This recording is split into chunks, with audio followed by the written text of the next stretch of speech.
Hey everyone, and welcome to the Best of 3 Call of Duty Esports podcast. I'm your host, Josh. SalvationsElite to my right is Bash _Bo3, and to our far right, per usual, is none other than Rex, Shady, Nero, and Hello. boys and girls, ladies and gentlemen, it's going to be a wild one today.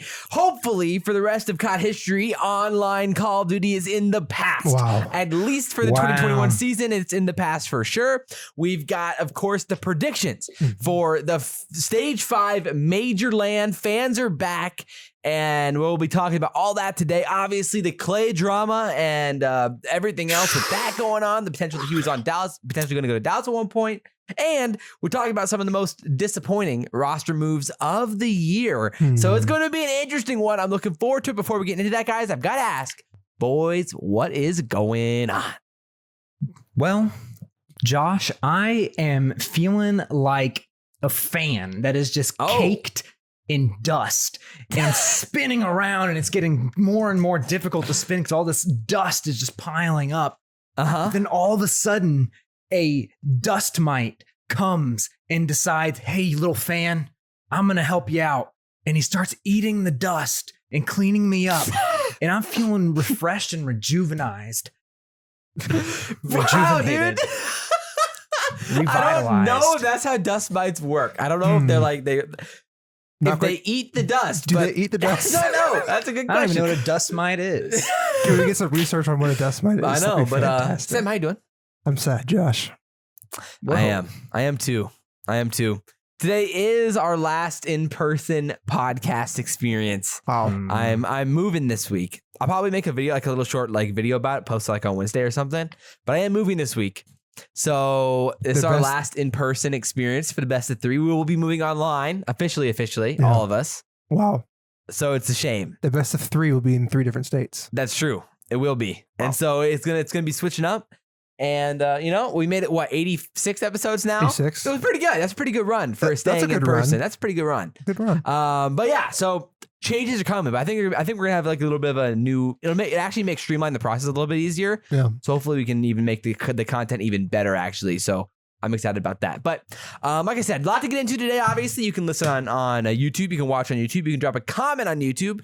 You can drop a 5-star review on Apple Podcasts. You can listen on Spotify as well. And today, Sam has a 5-star review for us. Sam, what do you got for us today? Here we go. Rex, get ready for this one. Uh-oh. Shady Nero intros. Oh. How does one come up with such amazing intros every week, like my boy Nero? Every time you ask him what's going on, I get almost as hyped as a polar bear opening a fresh bottle of Coke. High quality. Also, I like that. that was nice. That just tickled Rex's ears right there. Mm-hmm. Also, one more question. What is y'all's favorite room in the Sorry. You good? Yeah, okay. What is y'all's favorite room in the house? Gotta say, it's the bathroom for me. Because it's peaceful and no one bothers me. Dude, bathrooms are nice, though. They are nice. Who doesn't love a good bathroom? That is true. You know? Basements, obviously. Basements are good. When basements are available, when there is a basement, it's the best room in the house. Well, furnished basement, I would say. Well, no, I kind of prefer like jail-like basements. Like what? No, of course, freaking furnished leaky basements, water pooling up on the ground, leaky concrete, just like smell of must is just emanating through the air. I mean, some Yeah. musty basements, yeah. But no, a good basement, like where it's like kind of man cavey and like just like ooh, this guy gets me hyped. Yeah, I actually have been. I would love, because I've experienced it before, but like a porch, but it's wrapped in Like that an indoor porch. Indoor porch. Oh yes, You know what I mean? bro. Like move somewhere where it's like every morning just perfect. Good weather, Get out like there. a California open porch California type Is it called situation. like a sunroom or something? Sunroom, like I that? think. Sunrooms, Yeah. yeah. I love those. Okay. I love I respect that one. them. So if I had one, I would love that one. Yeah. But I gotta say, bathroom is pretty nice too. I like that it's sunroom. your getaway. Yes. Yeah. What's yours, Sam? Some Or sort of Rex? like outdoor porch sunroom is always Yeah. nice to have, to be able to like retreat to for a little bit, be on your phone, get back inside in the office and play some games. But yeah, we got a lot to get into today. Obviously, thanks you for the review. That's a great one.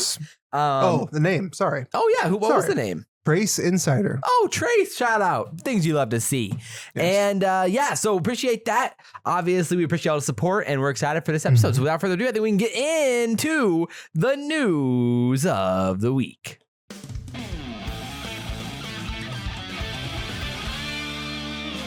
The Call of Duty News of the Week.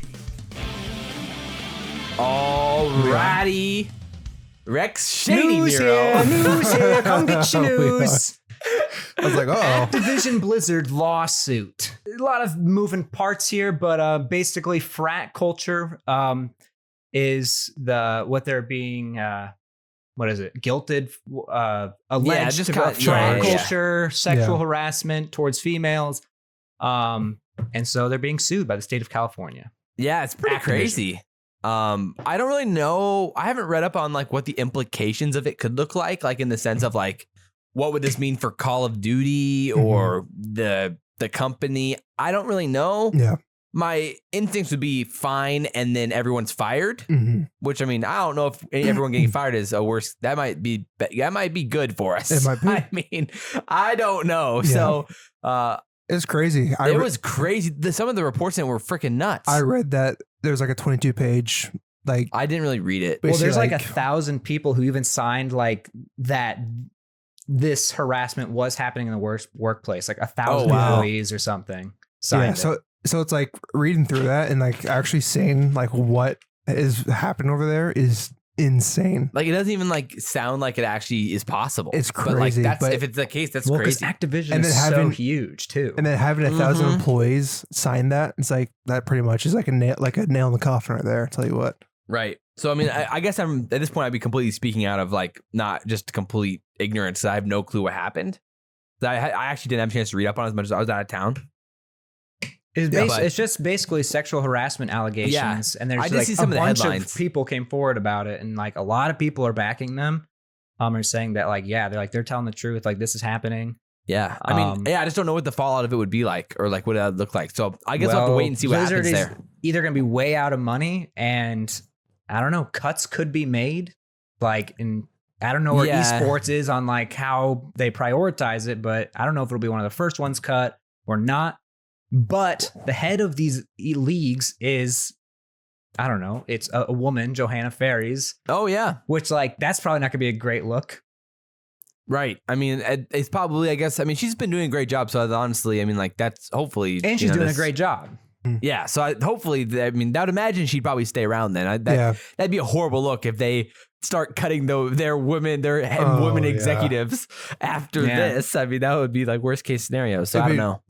It would be interesting to see like if like, you know, certain people like Johanna have been getting like blocked on like trying to Or, like- improve things and stuff like that. So it's And like, maybe you know, she was experiencing it in some sense, and maybe it'll open Yeah. up some alleyways like, for actually more maybe improvement. we get these scumbags out of there and then we can actually start progressing on certain things that like have just been And not making some even- work done for like the CDL and Exactly. for Activision. Yeah, So- I mean that's possible. It could be a good thing. Like obviously not the actual action, but like the fallout of it could Yeah. help actually competitive in Yeah. in I mean, one removing world. the toxicity in any situation is going to always make it better in the long run. Yeah, So- that's true. Absolutely. That's true. Yeah.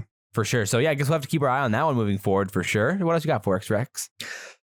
Stage 5 viewership peaked at 85,000.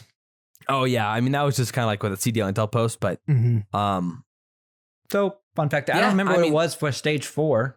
right, that was the Optic phase match, which was what peaked at 86K or whatever. Yeah. Because then nothing else broke over 60K, so it wasn't like ideal by any means. Obviously, Optic was all like obviously the most watched Mhm.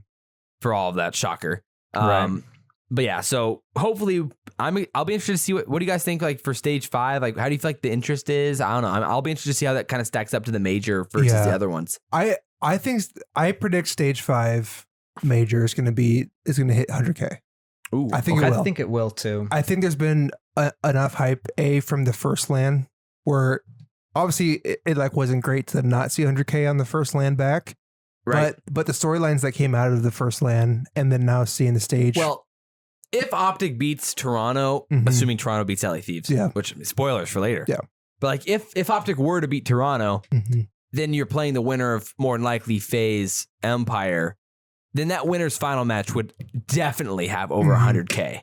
Yeah. But if they lose Toronto, And then maybe it doesn't. That's where it would be interesting to see. I hope it does, though, obviously. Yeah.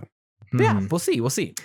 Mutineers making moves, slacked officially, not on the roster at all. They picked up a player named Yeez as a substitute. From the AM scene. He's in the AM scene. And then also they hired an assistant coach, Willet. Yeah. And he's been kind of coaching them since I think May is what it said. And he also was the coach for Triumph and Challengers. I always think it's super cool when teams pick up coaches. And I think it's interesting that Mutineers decide to pick up an extra assistant coach, because I think sometimes we don't know what the consensus is with players on how important coaches are. Like some teams, it seems like these coaches, honestly are just kind of getting a free salary and don't feel like they have to do anything. They don't play a major role. But then there's other teams where you think the coach plays a much bigger role. Yeah, definitely. I mean, like they said that Willet has been helping for a while now, just with their team and coaching and review and VOD review and all that. Yeah. And he's been coaching in the AM scene for a while now with the Triumph squad previously, like earlier on in the year with all those guys. So he's been around for a long time, obviously, and doing a lot of work. So he knows all those guys. So that makes a lot of sense that they'd bring him in. That's cool. I mean, down to always get more guys paid in the CDL thing. So love to see. Yeah. I mean, also with Yeez, obviously, he was with Parasite previously, kind of playing with him, and Parasite was playing with him for at least a while now in the AM scene. The hype around Yeez has been pretty crazy. I mean, for him, again, another guy who just comes out of basically I would say for the public perception out of nowhere over the last few months. If you're just kind of watching the CDL casually, you'd have no clue who Yeez is. No. Because he was just like playing earlier on in the year. He was like with the Phantoms, Rex, like Gentroid squads, like kind of with those guys earlier on in the year. And then middle of the year, he got picked up by Parasite with those guys and started playing with Parasite and with like Wester and then on Lore Gaming with Parasite. So, So, again, another guy where he's a young dude, kind of rose to the top and he's making plays now. And I don't know, what are your thoughts on Yeez? Is there a world where he could play next year? Like, depends what happens with Florida. I mean, like, any thoughts there? Florida's going to end up making a change, I think, because they're running into that problem of like, they're all very individually talented, but something isn't clicking. And with the addition of Havoc, it got a little bit better, but it's still not where I think they want it. Right. So maybe they'll try throwing in another younger guy. Yeah. He has potential to play for sure. Wow. Double jinx. Yeah, they were able to do it solely because apparently Slack was like, because technically there's roster lock, but because Slack like quit or something happened. Something which we'll talk about in a second, I guess, because Slack's kind of talked about that. But that basically they were able to pick up Yeez because of that kind of like workaround with it. And I mean, he's 18. He turns 19 in November. Yeah. So yeah, we'll see. I don't know. Thoughts, Sam?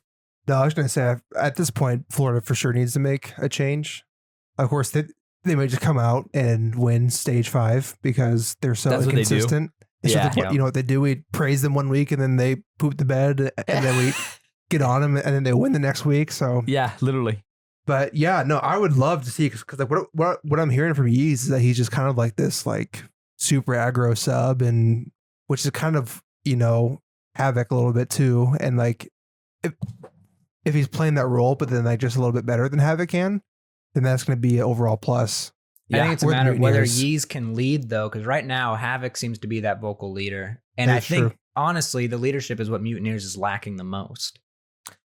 I agree to definitely. I mean, there's been a lot of that kind of like disconnect with like the organization and how they approach certain situations. And then it breaks down and then you're like, what just happened? Like, how did that fall apart? Mm-hmm. And again, it's something about the chaotic moments, like when the pressure's on and then things just start breaking apart. Because sometimes they just take care of business and just absolutely dominate. And so that's where it gets a little bit weird to me. But yeah, I don't know. I'm excited to see. I guess we might be beating a dead horse with this, but LA Thieves roster moves. Oh, yeah. Well, we'll be talking about that, obviously. 8 of them. Yes, a whole bunch. And it's just very weird to see it all on the list. You're like, wow, this actually all happened. Literally. But yeah, well, obviously we'll be talking a lot about that at the end or later in the episode. So little teaser for the future here. And so Aqua has some kind of takes about roster mania and the off season. He says he's not retiring, but he's not going to retire. He's just not going to be desperate and trying to, I don't know, friendship league it and get on a team.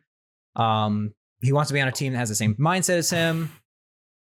Yeah, because he basically just tweeted it. His tweet, GG's to London. London. They ain't dumb. Just funny scene for me. It's like why even say I don't even know it? what he means by that. GG's London. They ain't dumb. Just funny scene for me. What does that even mean? Yeah, I mean, literally, what's a funny scene? It's just good. It's good vibes, man. Come on, it's just good vibes. But yeah, people were like, wait, does that mean he's retiring? Because he literally said like this might be the last, maybe my last match of the season and or career.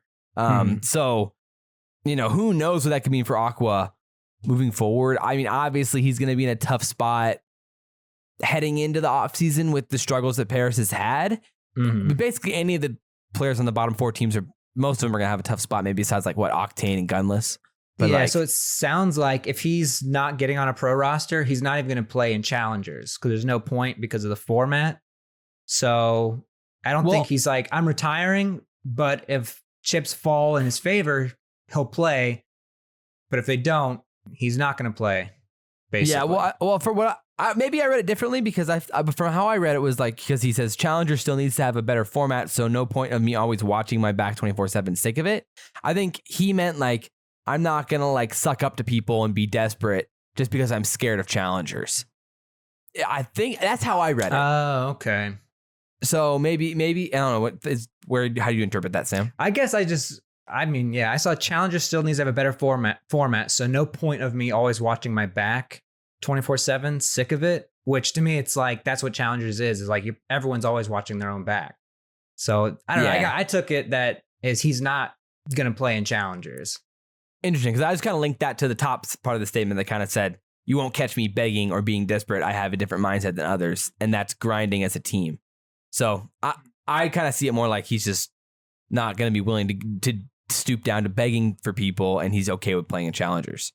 I'm not retiring, by the way, just to clear it up. Like I feel like that would mean like I'm still playing COD. That sounds like I'm going to be playing COD either way. Yeah. So I don't know. That's kind of how I read it, but it could go either way, I guess. But yeah, I don't know, interesting stuff there, and he also referenced the quote unquote friendship league too.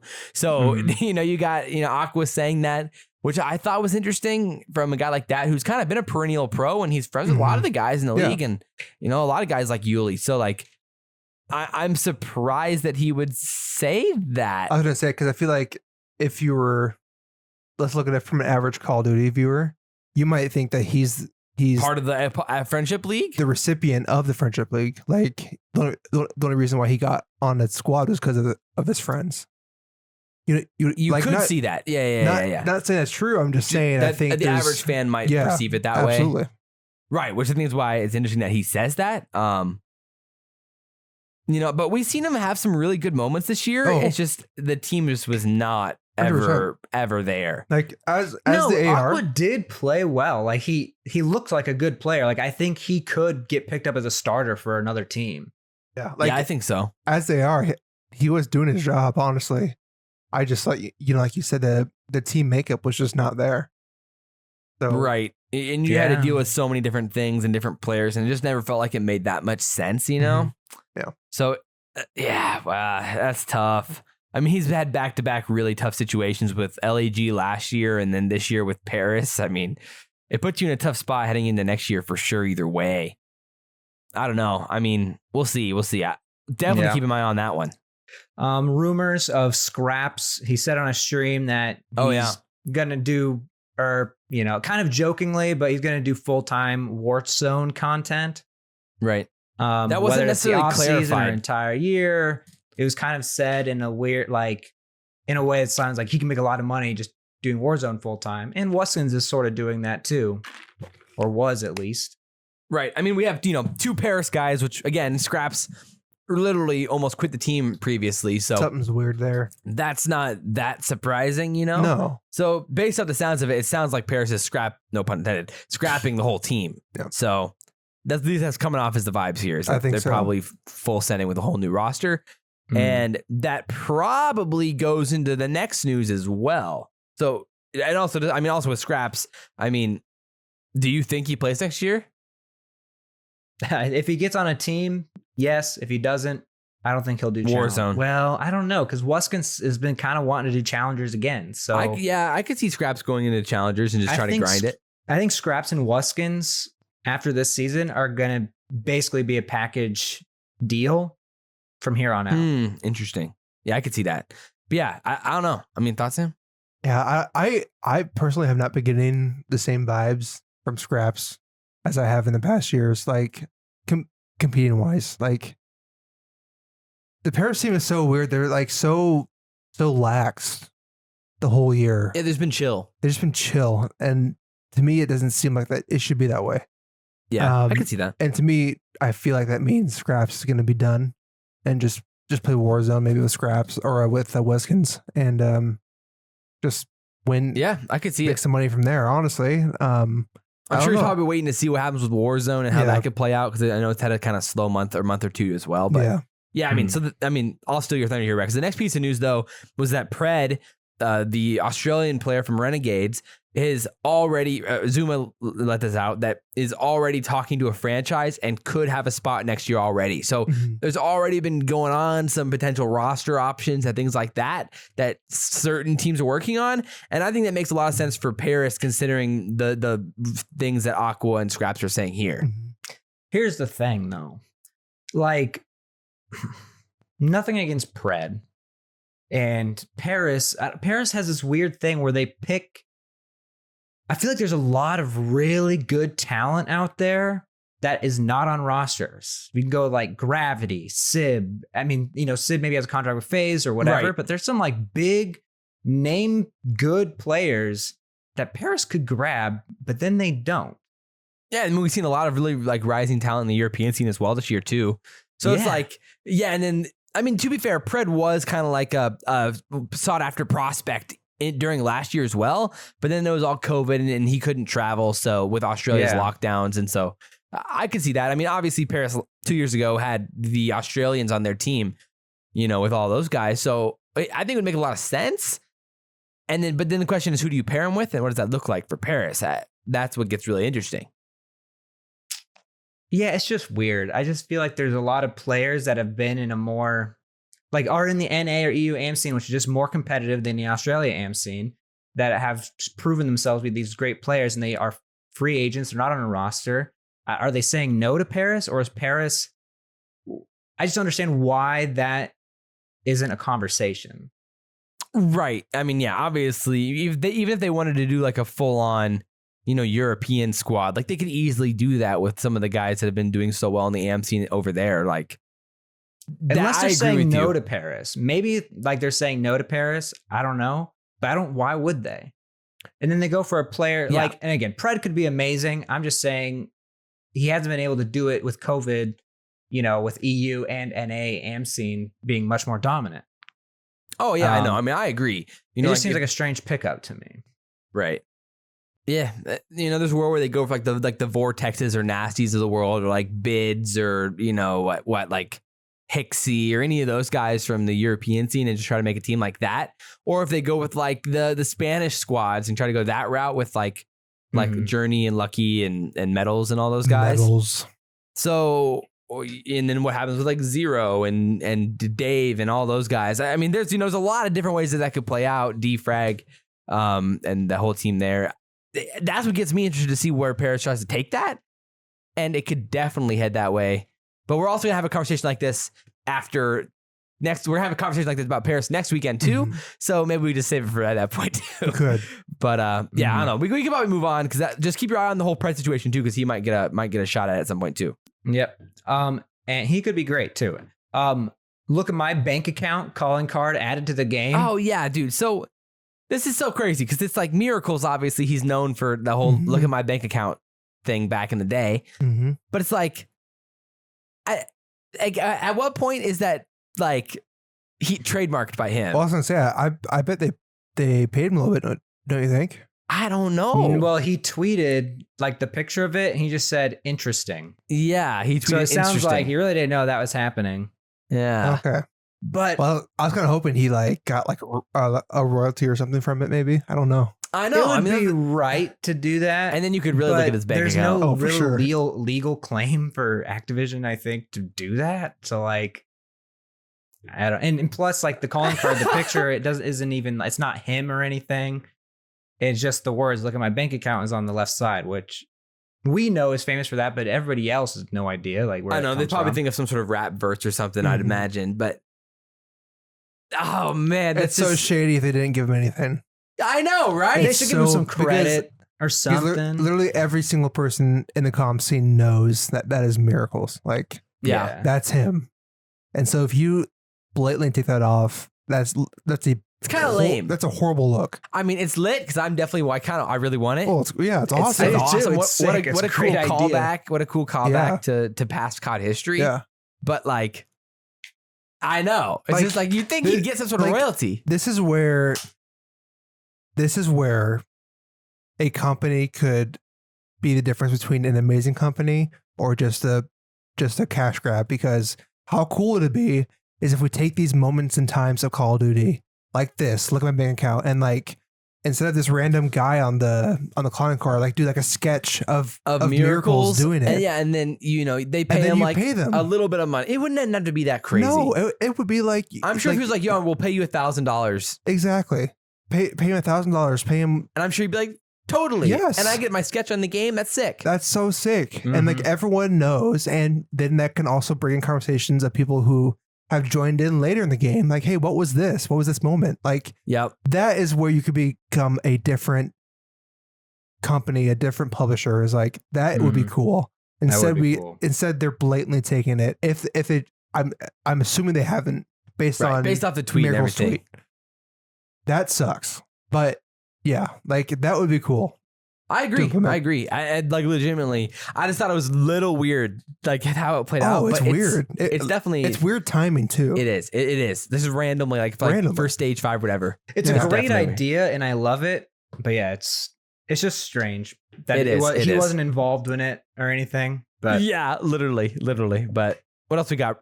Like imagine Killa's Woo Train. Like, Yeah. come on. I No, I know. Like, Killa's it's face just on a the calling close card. up of Killa's face, like Woo! we got like that face. That would be so great. Yeah, That would I be would. sick. I'd buy that. 100%. I'd pay like $3, $4 for that thing. I know.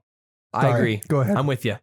Yeah. Anyway, so Clay, New York subliners, some Yeah, drama. we can go there. We can go there. Basically, like the question is, why did Clay choose to leave now at the very end of everything? There was Asim Right. said on the Flanks chat That was the big development. that basically Clay just quit on them, just left them out From to their dry. perspective. From their Yeah. perspective, where like Clay said there was like a mental reasoning and things like that, which there's always two sides. But I mean, no matter what it's just weird timing. And also, this is kind of a big part too, I feel like. Clay was the number one prospect we picked up on back to the Empire to replace like Fellow and Huke. / Huke. Yeah. That was crazy. And so those are the two massive things. And I mean, let's start with the origin with Asim in that situation, because, obviously they talked about on the flank. And so, of course, they're going to know, they're going to be well connected to the situation. And Zuma had talked to Clay a little bit about it. He had talked to Asim about it. So he has both sides of the story here. And so obviously his opinion is pretty valid here. And he thought that there were some internal problems with the team. And Zuma does think that Clay's done for the year. So that is some tough stuff for New York, man. That is some tough stuff That's crazy. for New York. I mean, Rex, what are your thoughts on that, knowing that that's probably the case at this point, unless something crazy was to happen? Man, I don't know. I don't know what Clay, I guess, is thinking for the future anymore. Is he planning on retiring now and just being done? Because he really just he's just left the team. Maybe he's going to try and make a comeback in champs. I feel like we're making these retirement claims, which may or may not be the case. And there's questions like, was he doing this to prove a point to the team? Like, you guys don't listen to me. You make a lot of mistakes and you need me there. And it looks like they look not great without him there. Fair. But also to do that to your teammates like that seems very... Yeah, that seems impossible that was the reason. To really flex on him like that is just very strange, I feel like. There's no chance that that's what it was. But maybe they found out like he might have wanted to go back to the Empire. And for some reason, I get the vibe that he did want to go back to the Empire. But since they got second in stage 3, like subliners aren't going to want to give him up that easily. And like, it's hard to be like, you're doing so well. How do you leave? And maybe that's why I saw someone on the Reddit say like, maybe that's why there was a SIB rumors going around that New York was talking to FaZe about potentially acquiring SIB. So maybe that was the case in the world where Clay was going to Dallas. They could work out some sort of fit situation there, which would make a lot of sense. I mean, the Clay situation to me is so just not like black and white. It's not like he either screwed them or he had actual mental health problems. It's not like it could literally be both. Where it's a loaded question, right? Loaded in my head, it's both really. Like right in my head, screw them. No matter the situation, they got screwed. No matter what. From their teammates' perspectives, from Asim, Mac, and Hydra's perspective, this sucks so bad, and you couldn't have quit at a worse time. But from Clay's perspective, he probably quite literally did need some sort of mental break, and he's like, "I'm losing my mind. I hate myself right now, and I'm on the bridge of depression. I need to take a break and hang, like, and go on vacation." Yeah, and if that's the case, then he should definitely do that. Mm-hmm. If he's literally going to freaking lose his mind, obviously you should take care of yourself. But at the same time, maybe a little bit more communication with the team and be like, hey, I'm considering this. And like, hey, these are the things and maybe a little bit more communication to lessen the blow a little bit earlier too. Or maybe before we have some roster lock situations here to give him more options. Yeah. Those are the things where I'm like, from that perspective, I totally see how someone could say Clay completely screwed him. And then I can also see why Clay had to do it from his perspective. So I do too. And like, as you know, like I respect Clay a lot and I like Clay a lot. Oh yeah. I mean, same. So I think like it was right for him, it's not necessarily right for the team. But sometimes you got to do what you got to do. I hope he comes back. New York has the right to be pissed though. If that truly was the case and he was just like, I'm done, bye. Then like, if that's really what happened, then New York has the right to be pretty pissed about that. Even though they can also be understanding from Clay's perspective that he probably needed the break, but there's a right kind of be frustrated with that too. So that's why I think it's kind of like it's like an and or thing. It's not like it's like an and thing. It's not an or thing, No, like it's a loaded topic because again, like he obviously was struggling really bad, right? And so at that point, is it better for the team that Clay gets off it as soon as possible for a chance to even do something at champs? That's true. Man, this close to the end though, I feel like it's right. I mean, you're 6 years out. I don't disagree. He did it too late. Like, how are they supposed to rebound now? Yeah. No. Plus, since it seemed like he really was the glue. He was like the leader. If your leader just left you, like, oh yeah, I mean, it's devastating. Like, what your odds of really making a big time play here by champs are pretty small. I mean. Could Diamond Con figure this thing out and they end up being like a competitive team again? Sure. But like FaZe body bagged them, and that's what gets tough. I mean, one thing that I can't remember, one of the guys on the flank said like Clay was made for this type of storyline though. Like not this storyline, but like the redemption. We're in a slump heading into the end of the year, heading into champs. Fans are back. Let's make a run. Yep. And win back to back COD champs. Like that feels like a literal Clay made. It's like a story made for him. I know. Yeah. And then the fact that he just kind of decides to dip. I mean, it must have been really bad. Like in my head, it had to have been horribly bad for him then. They were such a good team too, which is like makes it even weirder. Like they were a top 4 team, right? And you could see the path to them winning. Like there's like it was actually like literally possible. You know, like it's not like it was that impossible. It must have been like some hard internal problems, but even if there was, like they did pretty well for having internal problems, I guess. Like Yeah, I don't know. That's Maybe what's Clay crazy just to me. got so stressed from trying to coach it or, teach it all, and they're making the same mistakes or something. Who knows? I know we just don't know Clay's perspective besides just like the little tweet he put out. So that's why it's a tough situation. Yeah. But yeah, I mean, as for the Empire side of the thing, though, I mean that's interesting in itself. I mean, they were originally trying to go after Clay instead of Vivid. And then they said that they were going to experiment with either Illy or Fellow at SMG. So there would have been a world where Illy would have been benched. Yeah. If Fellow beat him out for the SMG role, if Clay got traded to them, which is pretty wild in itself. So there's a lot of potential outcomes there, and that could have been crazy. Man, if Clay got on Empire again, that would have been pretty hype. Would it have? I mean, I would have been hyped. But would they be? They're better now with Vivid than they were. For with sure. Clay. Vivid's frying right now. Vivid's great. Yeah. It just would have been fun. So this worked out great for Dallas, and from the Vivid situation, how this is playing now. I mean, they are hitting perfect form. Well, it's funny to me too is like Crim very clearly said like Vivid has been the best, most random pickup. Yeah, like this was not meant like this was not what they were thinking was going to happen. Like they didn't necessarily plan on picking up Vivid. Oh man, and you can. It was see for it sure planning on picking up Clay and then having Fellow. Or it makes a lot more sense now. It's crazy. Yeah, and so but then like Vivid all of a sudden like wow. what a story. What makes so much more sense is why they brought in Fellow. Yep. Because you're like, what in the? Why would you bring an AR in? And try that right now? Like that just kind of made no sense in my head. No. Yeah. And then they were trying to get Clay. It makes sense. And that's why Crim said that Fellow was told like, hey, this could be only for a week. Yep. But make the most of it. And he's like, all right. And from Crim, he said he was giving 110% too. So yeah. And then Fellow. Yeah. Fellow's been grinding. I mean, you got to respect that. Fellow's always been one of those players that like is so dependable and you can count on. Like I want him in the league. And I think he was really good at Cold War, to be honest. Yeah. But and again, he got thrown in with a really tough situation. Like who's to say that it could have potentially worked out if they just waited out for another month and just saw what happened? Yeah.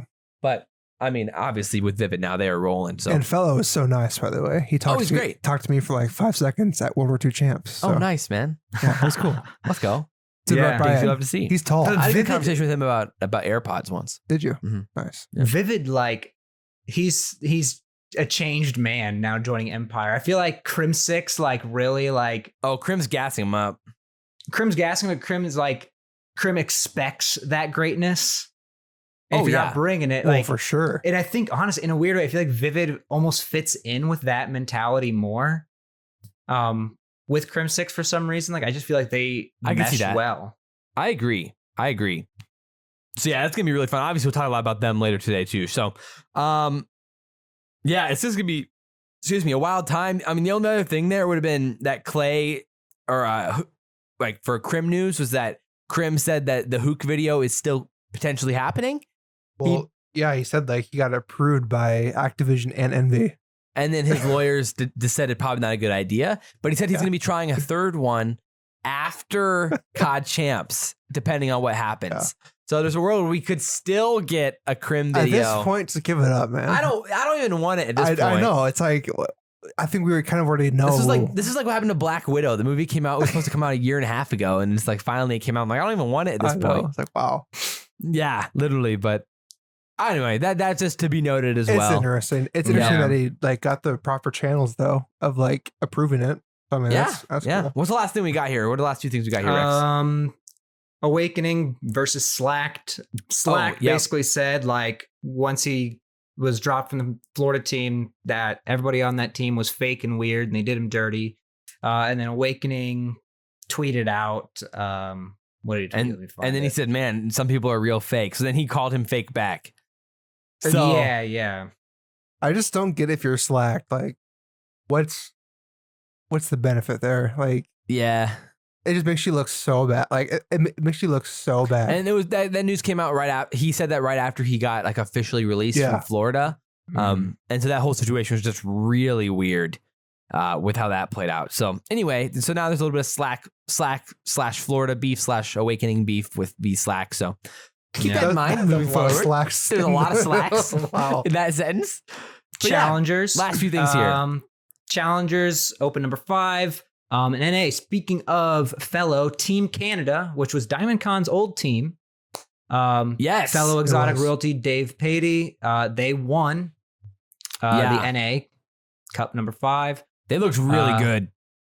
Then Built by Gamers, which is GodRx, Kismet Panda, Pentagram. And then third was Trash Bros, which some names we've seen around a lot. Jin Troy, Yuli, Hollow, and Mock. Yeah. I saw an appreciation post for BBG because they've only made one roster change this year. Mhm. And so they've really been grinding it out together and like trying to improve. And they've been really consistent the past few months. So Yeah. I wanted to echo that and say I also agree. Yeah. Shout out to BBG. And I love the work that they're doing in the AM scene. Yeah.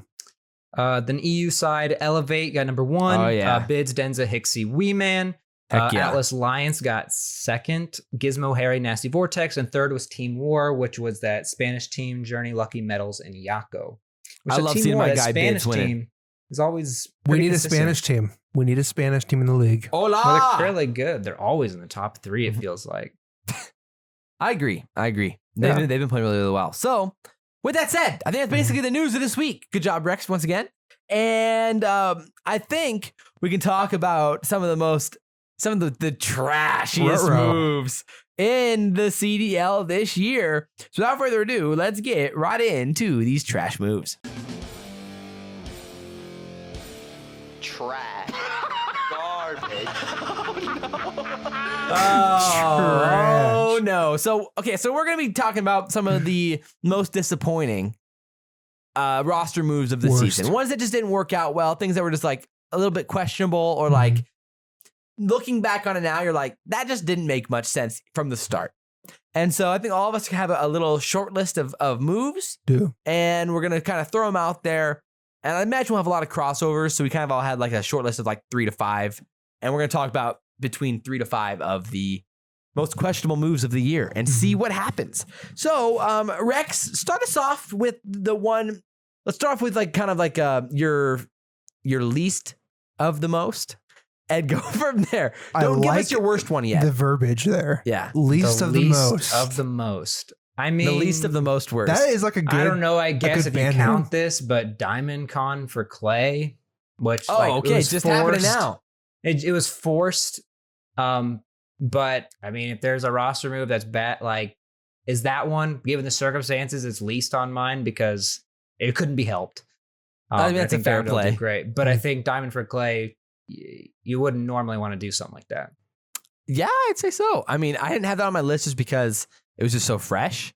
Yeah. But I mean, I didn't either. obviously it's and because it wasn't like a we wanted to make this move, it was more Mhm. like a we have to make this move situation. Mm-hmm. But obviously, definitely a terrible one. Yeah. Agreed, Sam? I Was it on agree. your list? It was not on my list. Ooh, I didn't very think it interesting. was, given the circumstances, like you said. Yeah, that's Put it on fair. there. That's fair. Yeah. I mean, that's definitely a good one. I mean, obviously, they're in trouble right now, at least from what we've seen. Yes. All right, so kind of like at number 5 on mine, number 4, we thought about doing like where we just tier rank all roster Mhm. moves. But that would have taken a long time. So It we're like, would've- well, we'll just do the kind of a short list and Could just be a kind of talk. potential topic for. Could be like future. an off-season one, a fun off-season Yeah. episode. I decided to go with this. So I did have one on my list that I actually made earlier, and then I'm like, well, maybe it's not as bad now because I did have Fellow for Huke. Yeah. On there as a pretty bad, as like my Mhm. number 5. Yeah. But it makes more sense now It when you makes got a lot the more Clay sense now. situation. So, Yeah. so with that news coming out today, that kind of cleared the air on that one a little bit. But that was kind of at my 5 spot. Did anyone else have that one on their list? I did not. Here's the thing with that one. I considered it, but we might have been kind of wrong about Huke. After a certain, like during the time, it was like, this is a crazy move. But now that we've gone Right. along and now Huke's been dropped off the LA Thieves roster like 5 million times, it kind of makes more sense. to Yeah. me. It was more for I me. Like, I just didn't think that it made sense to move Illy down to an SMG with Fellow coming in. But then it's like, oh, and then you pair that with the Clay news. It's like, oh, that makes more sense. Yep. So that was kind of why I was like on my number 5 spot Mhm. and going from there. So Sam, Yeah. what do you got for us? Yeah. 5 for me was Temp for Fire. Oh, really? Yeah. Why? It just, when I was kind of making this list, I was kind of I kind of like incorporated all of them into like a 5. So like, if it makes any sense, like this is like a kind of like an average of whatnot. And for me, Temper Fire was the most like lateral move. And so it wasn't like a horrible, but at the same time, it was just like, just didn't accomplish why? anything. It didn't do anything. So that's why it's number 5 for me. Okay. I could see that. Mhm. I mean, at least from my opinion, there was still like, I think there was still like untapped upside with Temp this year. Just the whole team just never made that much sense from the beginning. Yeah. And so that's why it's just kind of felt like it was chalked from day one. Yeah. But I didn't mind bringing in Temp because we know the history he has as a player and the potential he could have. And he wasn't even that awful for LA Thieves when he was playing for him. So it's like, I was fine with it, but I agree with you that it was definitely underwhelming. Yes. It was underwhelming for sure. So fair play. Anything on that, Rex? Or do you just want to fire away? No, yeah, I kind of agree.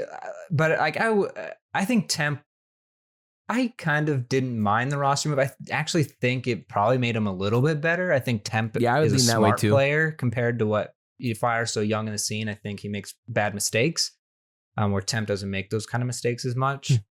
But I guess I see what you're saying, kind of a lateral move. But I think the situation makes it tough for Temp. Yeah, I agree. So what's your next one on the board there, Rex?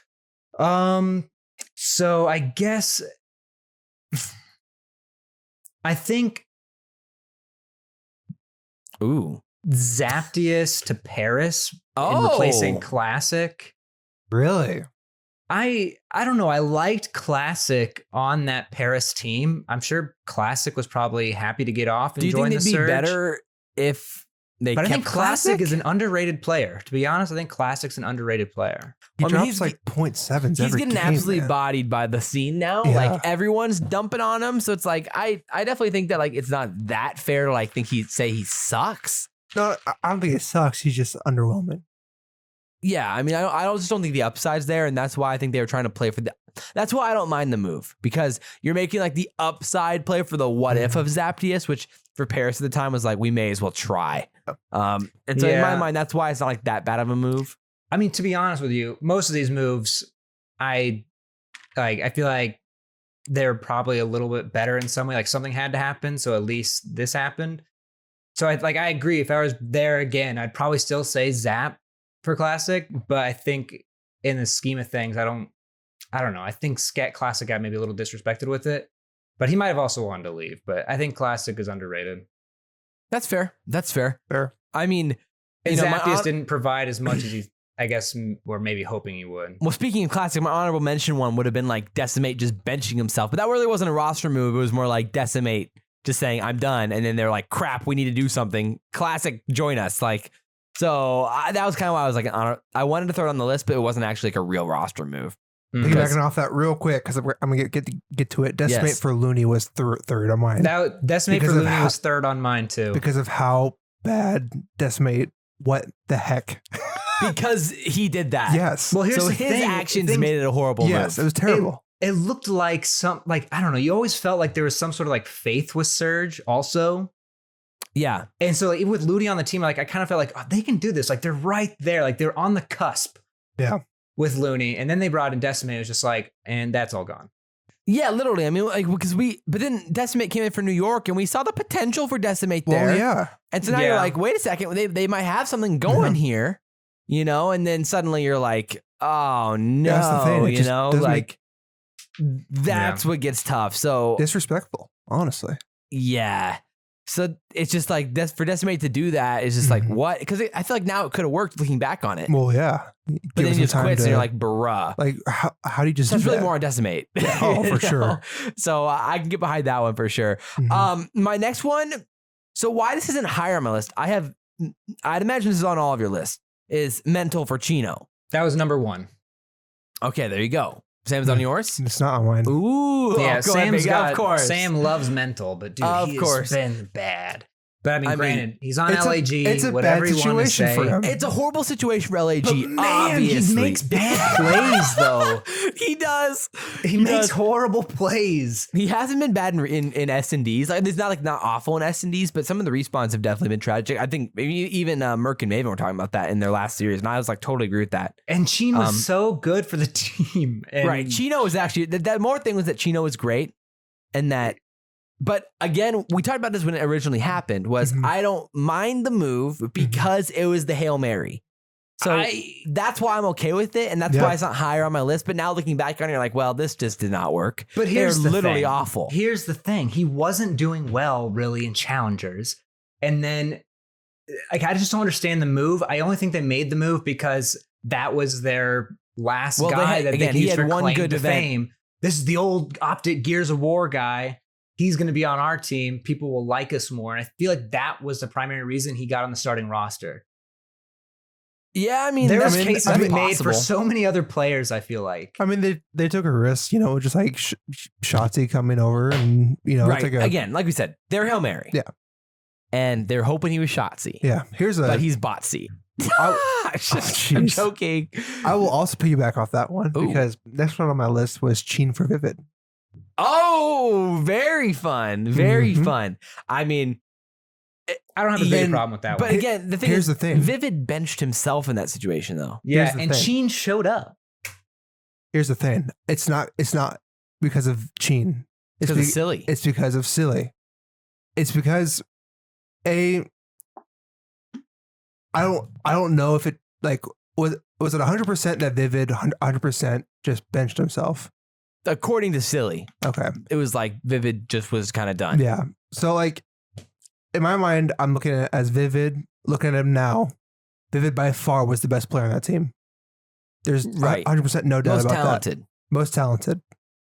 So, and the reason why I put it up here is because I think too, it shows that the management did not listen to Vivid and didn't even want to care that he was suggesting things. And so that means they didn't care about him. Side note, Seattle tried to get Vivid and yes, that team with Vivid though? Yeah. I mean, that could have worked. Imagine that. Maybe. Looking at it now with seeing how good Vivid's been here, it's possible it could have worked. Yeah, absolutely. But maybe Crim's the exact guy that he needed. And then now you're like, that's the argument that you were saying, Rex. So anyway, Crim is a perfect fit for Vivid. Yeah, so I agree. Basically wrapping it up, you basically pushed out Vivid and you brought in Chino and you didn't get rid of your other problem players. Right. And then you put Silly in a worse role. Yes. Where he just was worse at. And that was a problem. So I'm okay with that one being like on the list for sure. So Rex, what's your next one? So I guess I already told my number one was Mental for Cheen, but my number two, Alex for Zed. Yep. Oh yeah. Number one for me. That's number two for me. Number one. That is the worst move I've ever seen in Cold War. But there's been some other moves, I'm sure, at times. But Zed this got scammed, man. was the dumbest thing you could have ever done. Right. A dude who hadn't played in 3 months. The dumbest thing. For a guy who at least was okay. I'll be very bold about that because you got rid of Zed. Bro, Afro again had an insane weekend. Yeah. This dude's the real deal. And if you would have paired him, there's a world where they could actually be solid. Imagine Afro and Zed. I know. Yeah. Come on. Oh, I know. It's so sad. It really is. I agree.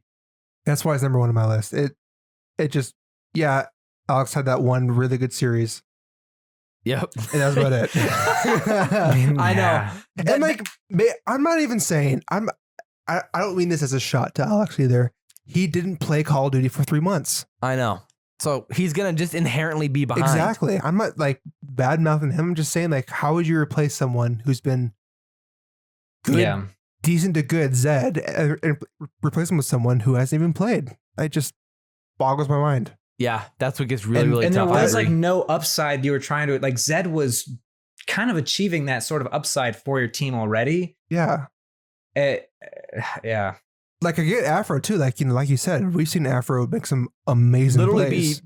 Be a massive playmaker. Really good. Even in this Optic series, he was really good. Yeah, but as soon as you bring in Alex for Zed, I mean, man, you dug your own grave. I mean, there's a balance of how cutthroat do these organizations need to be, Because Alex would have had his whole issues that he was having. Whatever that was, yeah. And so you want to guarantee the guy his spot back so he doesn't have to worry about his job and all this other stuff. So he can go there's a place where you can still keep him on the org. You're paying him. Still pay him. Just don't start him. Yeah.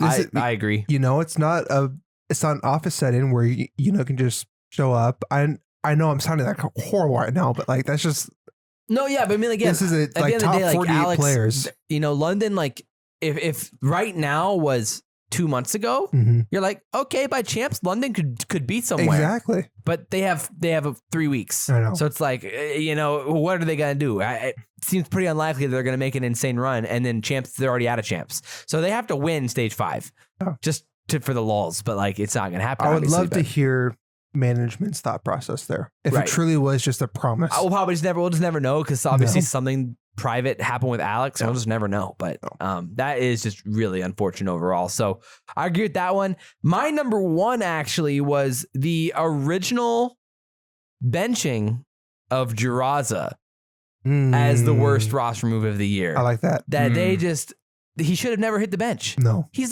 he's debatably their best player. I mean, it's either him or Kenny, I think obviously. for sure Drago is the best player. And I mean, we've seen, obviously, Kenny had a really, really nice series there against Optic, which so people are probably going to say Kenny's their best player. Yeah.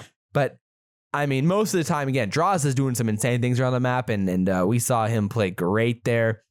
And he's just fantastic. Benching him originally, like, why you're just like stunting your growth as a team. And I thought that was just a horrendous move to originally bench him in the first place. So, yeah, terrible move. I will hold Keep true Draws in the lineup. I will hold true to my hot take that if Draza was allowed to play on a consistent team the whole year, he'd be in an MVP discussion. That's fair. Possible. I mean, it's very possible. It's very possible. Maybe that can be a hot take next year for you. It could be. It could be. Already planning those. I'm After how good last year went. I'm 3 years ahead. oh, boy. I'm foreseeing the future here. That's true. That's true. Yeah. So any other thoughts there? I think that was a pretty good segment overall. I think went well. Yeah. I mean, I think I do want to mention, because I did have this one here, that the original page for Huke, to me at that time was the trade. Well, no, when Huke started, but then a week later.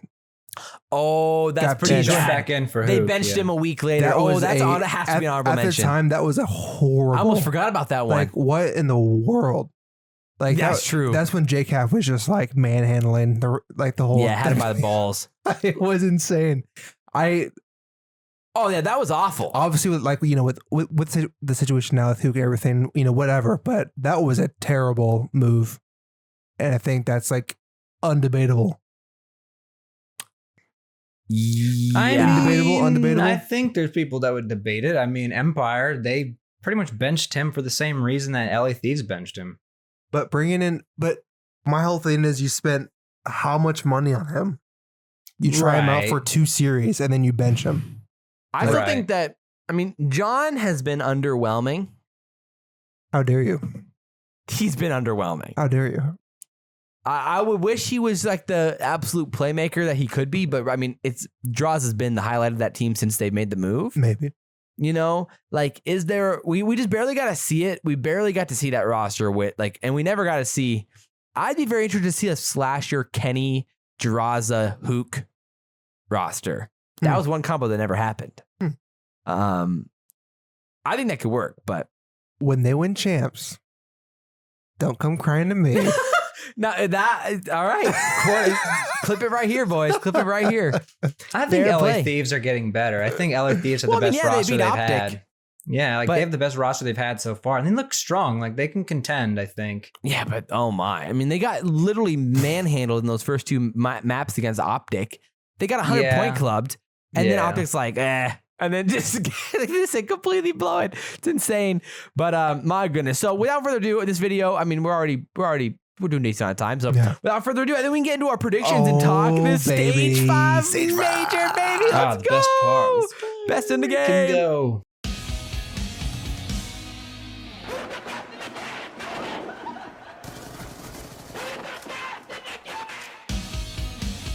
Well, definitely not Optic after this weekend. Jeez. Man, how on par for Optic, man. I should Dude, have Sam, where are stayed your with balls, my prediction. Bro, I was talking to Josh on stream after it happened, and I'm like, he's like, dude, Sam, you should have stuck with it. I'm like, I did. And I looked back. I was like, you did? And I didn't. I was, because when I said it, I was so confident. Did you watch it like, dude, I predicted I know. it. I was like, I cannot believe I predicted, because I was like, oh, for sure, 3-2 Thieves. I got this. And I looked at like 3-1. I picked 3-1 Optic. Yeah, Like, come yeah. on. I think I bro. convinced you out of it. So my bad, man. My bad. But literally, that is the most Optic thing they could have done. It was. I mean, Really? we definitely said that. Yeah. That we definitely said that when we were talking about is that losing this match would be the most Optic thing that they could do. Like, how do you go so, from bro? How And do you, not even that, but that it was a reverse sweep. reverse sweep? And that it was literally some of the most dominant maps we've seen all year Mhm. to then getting reverse swept. Yeah. Swept. Like, wow. That was something else. I couldn't believe it. I was like, holy crap, Optic's the real deal. They're back, baby. And then How many times? and dude? then here comes LA Thieves. Oh my. It's I so mean, that sad. Moscow S&D, I was like, there's no way Optic actually loses this, right? I mean, they've been playing such good S&D lately. And then LAT just out finessed them. They rotated the bomb so well on offense. They were playing for information way better. And one thing I mentioned a little bit in my video was like it felt like Optic was just kind of settling for like the easy bomb plants, and that they weren't like, you see a lot of teams like, you'll see like the Torontos and Phases of the world. They don't necessarily settle for the bomb plant right away, and they're trying to bait someone into peeking just a little bit too far, find that first blood, then plant the bomb. It is wild, especially on Moscow. How many times Especially you on can Moscow. see 3 different bomb site changes? Yeah. It's crazy. And like Optic seemed very willing to just kind of plant the bomb and play the 4v4 bomb plants. Where it just seems like a lot of teams don't plant that bomb on Moscow unless they have that first blood. Games. Yeah, other teams play more mind games and try and like make people have to think about other stuff. But Optic was just gunning for it, get the bomb down, and then just basic setups. And it's just like eventually they're gonna catch on. It wasn't working, and Thieves caught on real quick. And then Thieves was 4 hitting retakes through one side, and so Optic was wasting guys on the other side of the map, playing useless angles, and it worked great for him. And just like, my word, like, wow, I was just really surprised. Adapting, they just didn't adapt. I know, and like that's something you think that we've seen it from Optic. They've been playing good S&D. I was just like, this was horrible.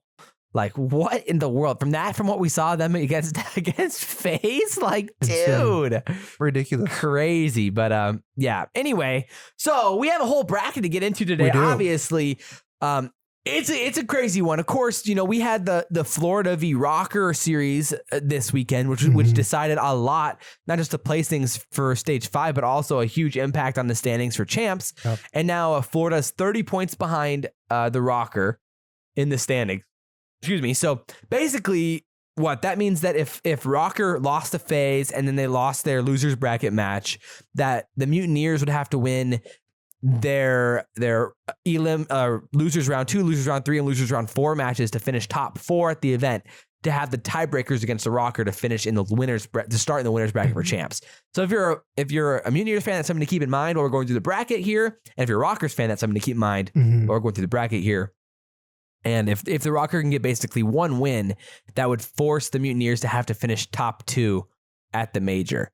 So keep that in mind when we're talking about the predictions. So alrighty, where do you guys want to start? You want to start on the winner side or do you want to start on the loser side? Then we got to start winners, right? Alrighty, let's do it. Let's do the winners. So this is interesting. We got off the rip, we got the Toronto v LA Thieves match. And one thing I immediately noticed was it's kind of ironic because like Dallas is hyped to beat Toronto. And they beat Toronto and they get first in their group. But that means you get to freaking play FaZe in the second round. I'd way rather play Toronto in the second round. Yeah. And so if you're Optic, you're like, thank goodness Dallas beat Toronto. I was going to say. Because I'd rather play Toronto right now than Dallas, I think. I mean, considering Optic lost to Dallas 2 times in a row. Long story short, Toronto's playing LA Thieves. They are. And what are your guys' thoughts on the series? I think Toronto's going to win 3-1. I think LA Thieves aren't exactly organized enough yet, like Ultra are organized to make it happen. They might be able to take a map or two, make it close, but I think Ultra has more staying power, I guess. More. What did you think of that Ultra series or the Ultra series with Dallas? Ultra were making some weird mistakes. Mistakes they normally don't make. No. It was very strange. Especially on maps like Raid. Yeah, Insight played so bad. It was really weird to see him like overchow and then not pick up where he's supposed to and then just completely collapse. Dude, I mean, the fact that they even brought it back. Yeah, Insight was he off that whole series. He was he making. played well in the control, and then they brought it back in the control in that series. So I was like, you know, it was just really surprising. And then the S&Ds, like Dallas looked great in the S&Ds. I don't know. You know, we saw Toronto play a great series against Florida, and Florida looked pretty freaking terrible in that They series. I mean, I don't have any worries with this series. Toronto's going to smoke LIDs. It's probably more of a conversation we're going to have later. Exactly. I'm very confident Toronto's going to win this. Yeah, I just didn't know what to take from that series where it seemed to me, obviously Dallas is a great team, but it seemed to me that Ultra was just playing pretty bad COD at times. Yeah, right now we're watching the throwback to the worst hard point of the CDL this year. That's right. Yeah, so we got the Toronto v LA Thieves with the Venom Draza roster. So, I'm going Toronto 3-0. I was going to say, I almost wanted to say 3-0. I'm going to go 3-0. No confidence in John, huh? Okay, listen.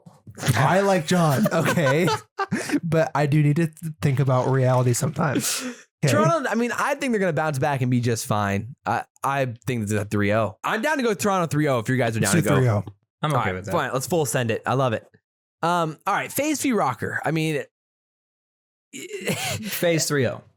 Oh, wow. I will say, Rocker came out hot. And they beat Florida 3-0. 3-0. That was, again, so on brand for Florida, absolutely. man. How does this keep happening? It's insane. But I do think the Rocker kind of showed a blueprint for how they could at least even do a better job of competing with FaZe. And we've seen them play a really close series against FaZe in a major before. That is true. Would it be crazy that they could go like a game 5 situation here? I don't think so. I'd be down to go with 3-1 here. I think that's crazy. Game 5. Pretty crazy. I think that's crazy. I think game 5's crazy FaZe. RC said it in the post-game interview. He was like, Optic kind of gave us a good idea of where we were struggling. We really hit the drawing board this week, and we wanted to come out and show that we're a favorite to win this stage 5. And unfortunately, New York were the victims of that one. That's a scary place to be. I'll tell you what. New York were the victims of that one and got absolutely body bagged. Correct. So I'd go 3-1. I'm down for a 3-1. 3-1. Rex, Sure. you want to do 3-0? 3-1. Okay. What'd you want, Rex? Did you want 3-0? I wanted 3-0. Huh. I mean, the last time they met, it was they met 2 times in stage 4. One in stage 4, their last. That was when Rocker took the Garrison control off of them, and then FaZe 3-0'd them in round 1 of the major. So, or in round 2, I guess. So, I'm okay with either 3-0 or 3-1, but I think we've seen an improved Rocker, and I could see them taking a map off here. Again, the roadmap to win against these good teams was the Rocker playing unbelievably patiently, and that's what they did against Florida. They like that Garrison hardpoint. They didn't freaking move. It was literally just like them just chilling, sitting there, and like Florida was just falling into their traps. So I could see that formula working to an extent against FaZe, but at the same time, FaZe is different. So they sure are. That's what matters too. So I'm very confident FaZe is going to win that one. Alrighty, so down the loser side of things here, I mean, we got Subliners and LAG. Oh boy, which is more interesting than you think it should be. Yeah. However, after losing 3-0 to Seattle, wow. I mean, and they looked awful. Pretty bad. They looked awful. I mean, when you're getting swept in a toilet bowl like that, like, dude, it was like literally the toilet literally got cleaned. Like, dude, I mean, that thing flushed 4 times. I don't know, man. So New York should win this. Yes. I think they can win these games. We saw them beat Paris already. So I think New York will beat them. 3-1, 3-0. I have 3-0. Really? 3-0. What game mode do we think LG could take off? S&D. S&D? S&D. S&D. So, and New York definitely could lose the S&D. I'm down to go 3-1, but it could easily be a 3-0. I'm okay with either. Do you think 3-2 though? Like, don't you think this could be a 3-2? It could be, but it sounds like we're going 3-1 though, aren't we? I'm down to go 3-1. Let's do 3-1 then. Okay. So now we got a Seattle v Paris match. Very fun. And yes. Man, I mean, side note, this is set up for Seattle to do the exact same thing that happened last major, where they beat Paris and then London. Yeah. So, here we are again. I think we're gonna have a repeat of what happened. I definitely think Seattle's gonna win this. Honestly, Rocker. I do too. Seattle could make moves here. It's possible. We'll talk about it. Yeah, it's possible. So, I mean, yeah, Rex, you're feeling Seattle here? Seattle 3-1. So last time in Major 4, Seattle 3-0'd them. Obviously, so what's interesting is that the Legion they've won 5 straight Apocalypse hardpoints. So, I mean, you can almost guarantee that they're going to have an Apocalypse in this series then, because Seattle wants to play Apocalypse.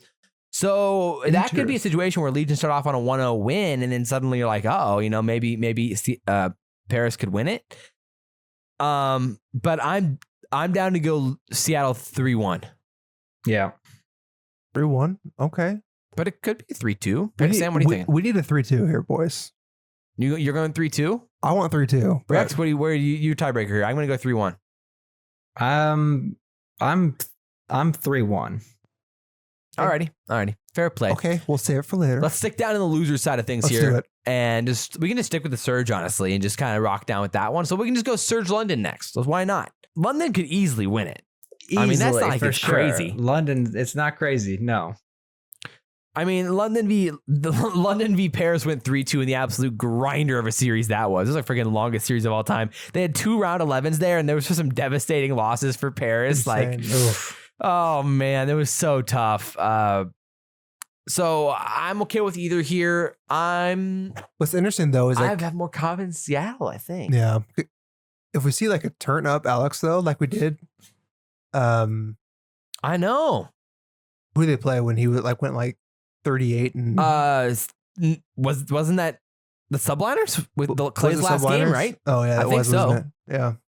Yeah, and so if we see something like that where they're dominating on like winning like S&Ds like that, and but do you trust Alex to do that? I don't know. I don't know. That's the thing. So. I mean, London, the last 3 S&Ds they've won have gone round 11, and so how much confidence do you really have of them in S&Ds? And then it comes down to like, okay, where are they at in control right now? They haven't looked great in control. So I'm down to go Seattle, either 3-1 or 3-2 here. It's got to be a 3-2. Okay. Do it. I'm down for it. Yeah, that's gonna be an interesting series. I'd like to see Afro make some plays there. I'm really enjoying watching Afro. But all right, now we got the Subliners v Florida. And can we have another situation where Florida drops the absolute bag like last time when they lost to Florida, or when Florida lost to New York in the major? It was a game 5. Man, like I said earlier, Florida is just so disappointing because it's like, I want to love this team. I want to love this team. Yeah. And they make it so difficult. They're like the child that, like, it's like, it's like the kid who he's a nice kid, but he just gets into trouble at school and he goes to the principal's office at the time. He's like, bro, you're making it hard on me right now, And that's what's happening. They just keep ending up at the principal's office, losing these games they shouldn't be losing. And you're like, bro, like, get it together. And they just collapse at times, and it's just insanely frustrating. And so I'm not confident at anything at this point with Florida, but I'm down to pick them to win. Really? I mean, oh man, I don't know either. Like Subliners, yeah, they don't look great, but I feel they look pretty awful. I don't know. I feel like the blocks are there if they could just start meshing with each other. Florida beat Surge 3-1, then they beat Dallas 3-1, then they beat LAG 3-1. But maybe losing a map to LAG that's a bad sign. So yeah, it wasn't Florida's S&D though. Winning here. Here's the thing: is like you look back on their past 2 majors, they beat one good team, and that's about it. Like we haven't learned a lot about them. Like they beat the Ultra in stage 4. After Ultra, have been really hot. And then they beat Dallas. They beat Dallas in this major. Stage. So they've had one big win per stage. Yeah. But then immediately after they win those matches, then they blow it. And you're like, what in the world? Mm-hmm. And so that's what gets really frustrating. I'm gonna go Mutineers 3-1. They probably lose an S&D or something. They choke a map, really? But I'm down to go Mutineers 3-1. I want to say Subliners. What? I do. Rex? Sam, you want the Subliners? Rex? Sam, I kind of want the Subliners. Oh no! But I don't think that's. Are you getting that tickle? like it's there. I think the players are there. Like I think if they could just make it click, it can happen. Like they look bad, but I don't know. I feel like there is something there. I don't know, man. I mean, I still trust this Florida team. You know, they play all those maps. I mean, the Rocker series was tragic. Something happened there where they just lost full. I mean, they lost full in that series. And they lost that round 11 on Moscow. But then against Toronto, they won a round 11, so it's kind of going both ways here. The S&Ds have just been shaky. The controls have been shaky. Man, again, there's a world where they lose this. It's Yeah. But I also have a lot of confidence in this team on a game-to-game basis, and against a team like the Subliners, I'm confident Florida will win this 3-1. All right, we'll do Florida 3-1. Sam, do Okay. you want to make a hat bet? I'm down to make a hat bet. Oh, baby. All right, let's go. All I'm right, down to make a hat bet. Hat bet. Well, is this a thing where If they play. if they play? Yeah. If they end up playing. If they don't, then, Yeah, cool. whatever. But alrighty, well, that sends us to the winner's side of things there. We have a hat bet on that match. And now we've got Optic v Ultra on the board. An interesting one to be sure. Very interesting one, to say the least. Oh, welcome. Whoops. And what that could look like. So, thoughts on this matchup? Optic will Big show Optic, up. man. I think Optic will show up with some firepower. I agree. Can they break the wall that is Ultra? Yeah, what day is this match played on? Is this Friday? Can you read it up there? It's on Friday. Okay. On Yeah, Friday. that makes sense. Man, I would lean Toronto. Just my first instincts, I lean Toronto. I mean, last time they played, that was what? At the Stage 3 major. Stage 3 major. 3-2. Optic lost 3-2. That was the game around 11 raid S&D. Yep. Game 5. Obviously, it comes down to what do you believe about this Optic team. I know. It always does. We know what we're going to get from the Ultra. They've never not been consistent. And then when they lose, it's close. It's very close. And they usually push teams to the brink. This is at least, if they lose, it's game 5. Mhm. There's no way Optic beats them in less than game 5. I don't see it happening. It is hard. Like, you do want to put faith in the Optic squad after seeing Oh, I know. seeing The the progression. upside of them beating Yeah. FaZe and Envoy looking like that, and look I at how know. good Envoy looked after that series. Yeah. And then it's like, then you go and play LAT, LA and Thieves. again, they looked unreal in those first 2 matches. You're like, Mhm. holy crap, This is Scump's it. frying, Envoy's frying, the whole team's Mhm. frying, Dashy's frying. Yeah. Like, this is it. Their S&D Yeah. looks incredible. And then but the second that exact thought slips Mhm. into their heads, Yeah. then they're like, well, we can just kind of do whatever we want. I know. And then it all falls apart and It's they can't so regain. true. It really is. As soon as they feel comfortable, they lose. They lose. It's crazy. So I'm gonna go Ultra, either 3-2 or 3-1. I'm okay with either of them. I would lean 3-1. I'm Optic 3-2. Whoa. Okay. Well, Shoot. all right. Fire away. What are your thoughts there, Rex? I think this is going to be a big mental thing. I think Optic Fans are is on back. the upswing. Fans are despite back. their debilitating loss. I don't think they'll make that mistake again. I think they're really going to want to come out and prove something right now, especially going into champs. Like this is the best we've seen Optic be in a while. And I think they're really just going to want it. Man. And I Yeah. think they can show up and fry. And I think Toronto makes some big mistakes, at least in that Dallas match, which, maybe those will be fixed. But they just seemed like some big mistakes that shouldn't happen. I think Optic will win. I think Optic will take it 3-2. Optic, sure, they beat FaZe.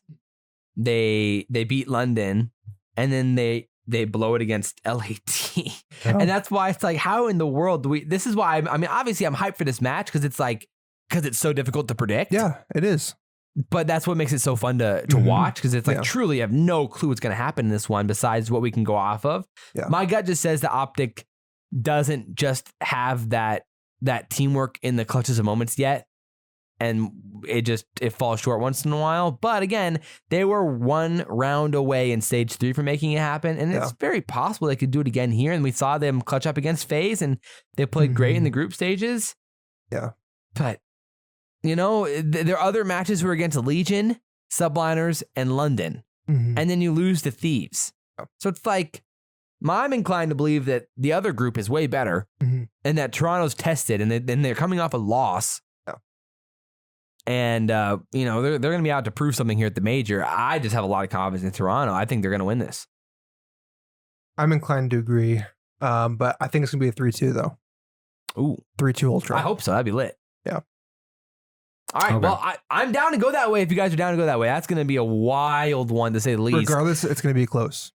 Yeah, man. It's just really tough. And that's why we're kind of like really contemplating it over here, because we just kind of had, there's a lot to go over there with what that could look like. So, all right, now we have another banger of a match here, a rematch of Stage 4 Finals. We have Empire v FaZe. And I mean, Empire is hitting their stride again. They looked as dangerous as they maybe have ever looked this year in that last series, with Crim frying and Illy looking incredible. And, Shotzi didn't even have to make as many of these flashy, insane plays that he normally has to make, because those guys are taking care of business. And so when they're doing that, you're like, man, and they're beating Toronto 3-1, and they were up big in that Garrison hardpoint. Then they let their foot off the pedal a little bit, and then they got into trouble where it got a little scary for a second. But man, this is fun.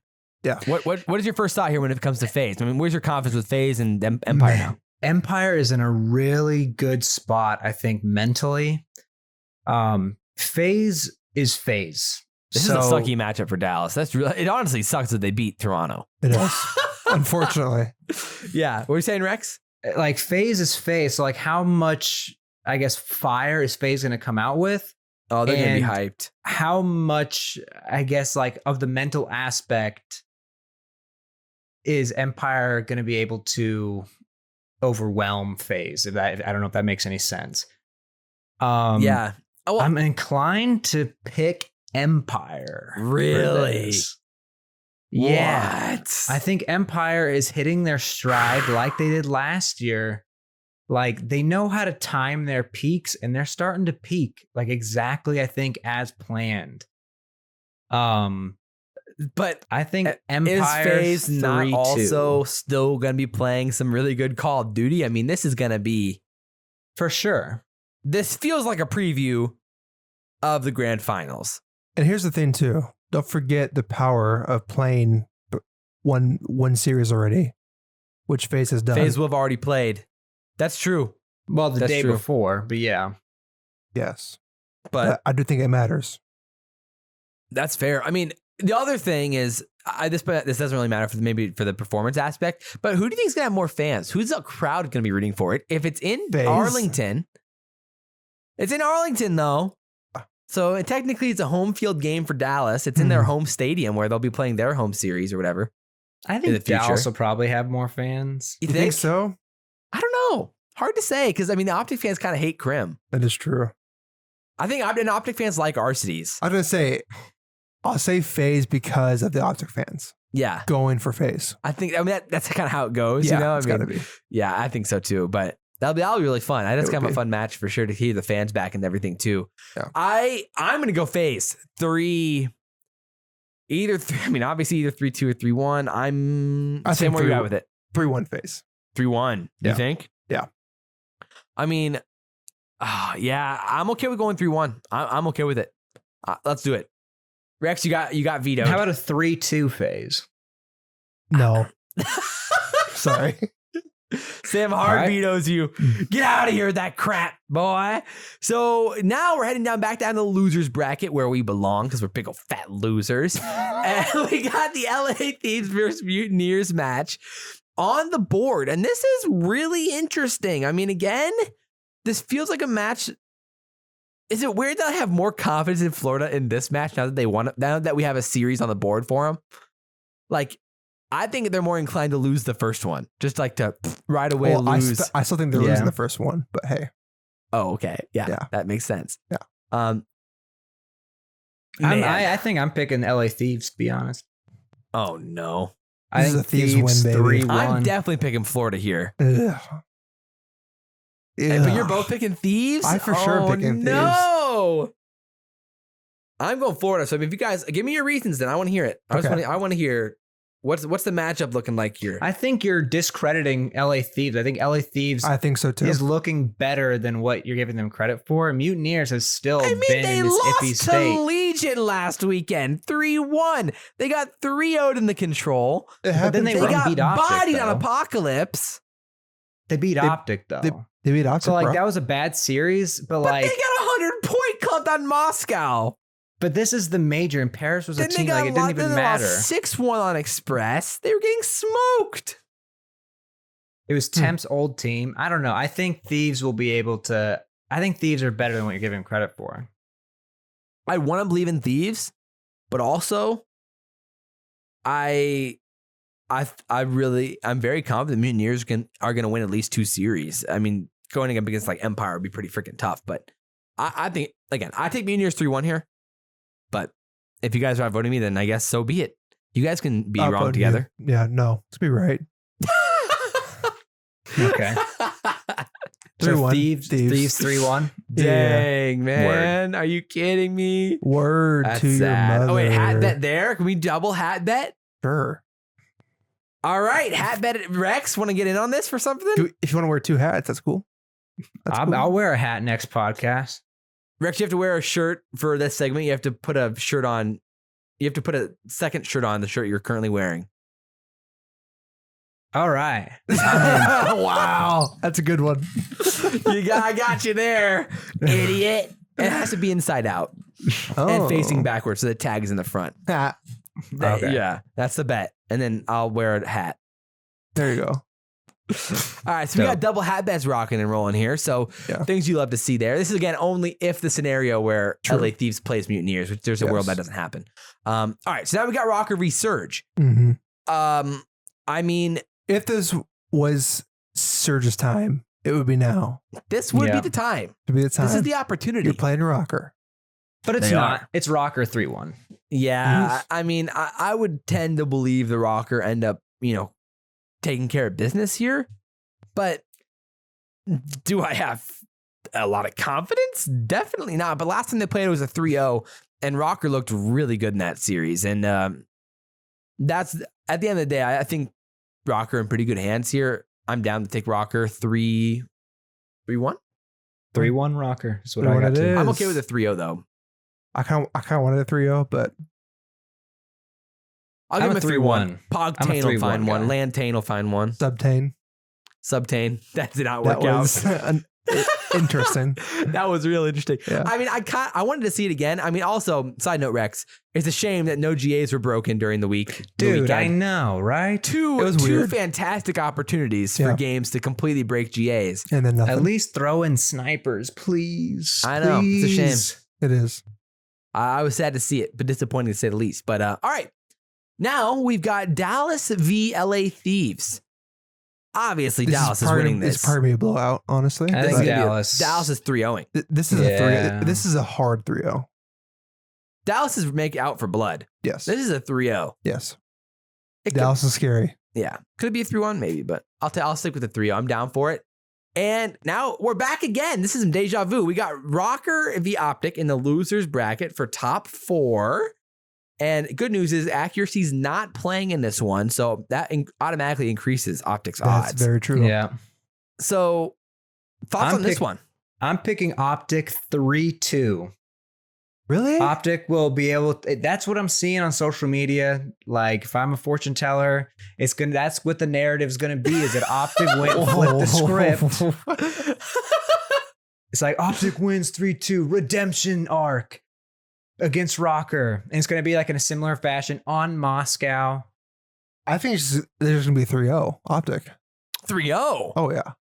No. Yes. No. Yes. No. Yes. No. You're dumb. Well, that's true.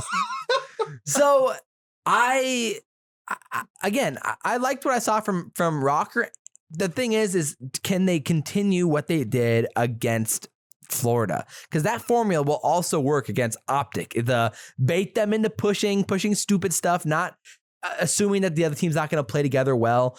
And that worked out really, really well. If they can keep that type of play style going here, there's a world where Rocker could make a really ruin Optic fans' days. But I still think that at the end of the day, Optic will probably come out on top. Could it be a 3-2? Maybe. I'm down to go 3-1. I would probably lean 3-1. All right, we'll stick the middle ground at 3-1 then. Okay. Man, that's gonna be a fun match. I hope we get that one.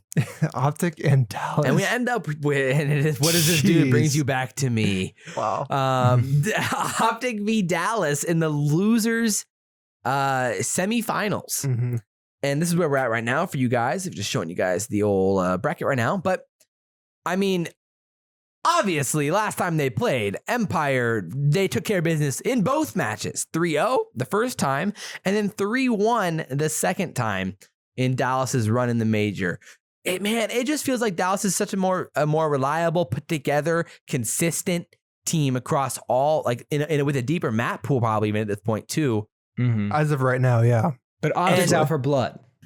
Optic's out for blood right now. I mean, they're out for revenge. They're almost to the finals. I'm picking Empire 3-2 though. I think it's gonna be a really close series, but I think Empire will close it out. I actually think that 3-2 makes a lot of sense here, and Optic will probably lose in some devastating fashion, and then it'll be something similar like before. Is it Optic's time though? It could be Optic's time. That's the thing. It could be Optic's time. It would be fitting for them to win right before champs. They peak just a little too early, and then they finish top 4 at champs or something. That would make a lot of sense. Yeah. But they already beat FaZe. I think that was kind of their glorious moment of the stage. Like, this seems like a loss to me. I'm going to take the Empire 3-2 as well. Sam, where would you go with this? Would you go Optic? I should have had you go first because you always like to be contrarian after we already make a decision. I know. Sad. Yeah. A no-lose scenario, and then you end up going contrarian. I know.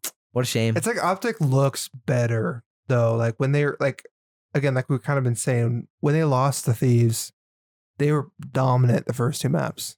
I mean, yeah, they're literally dominant. That's what I'm saying. And so it's like,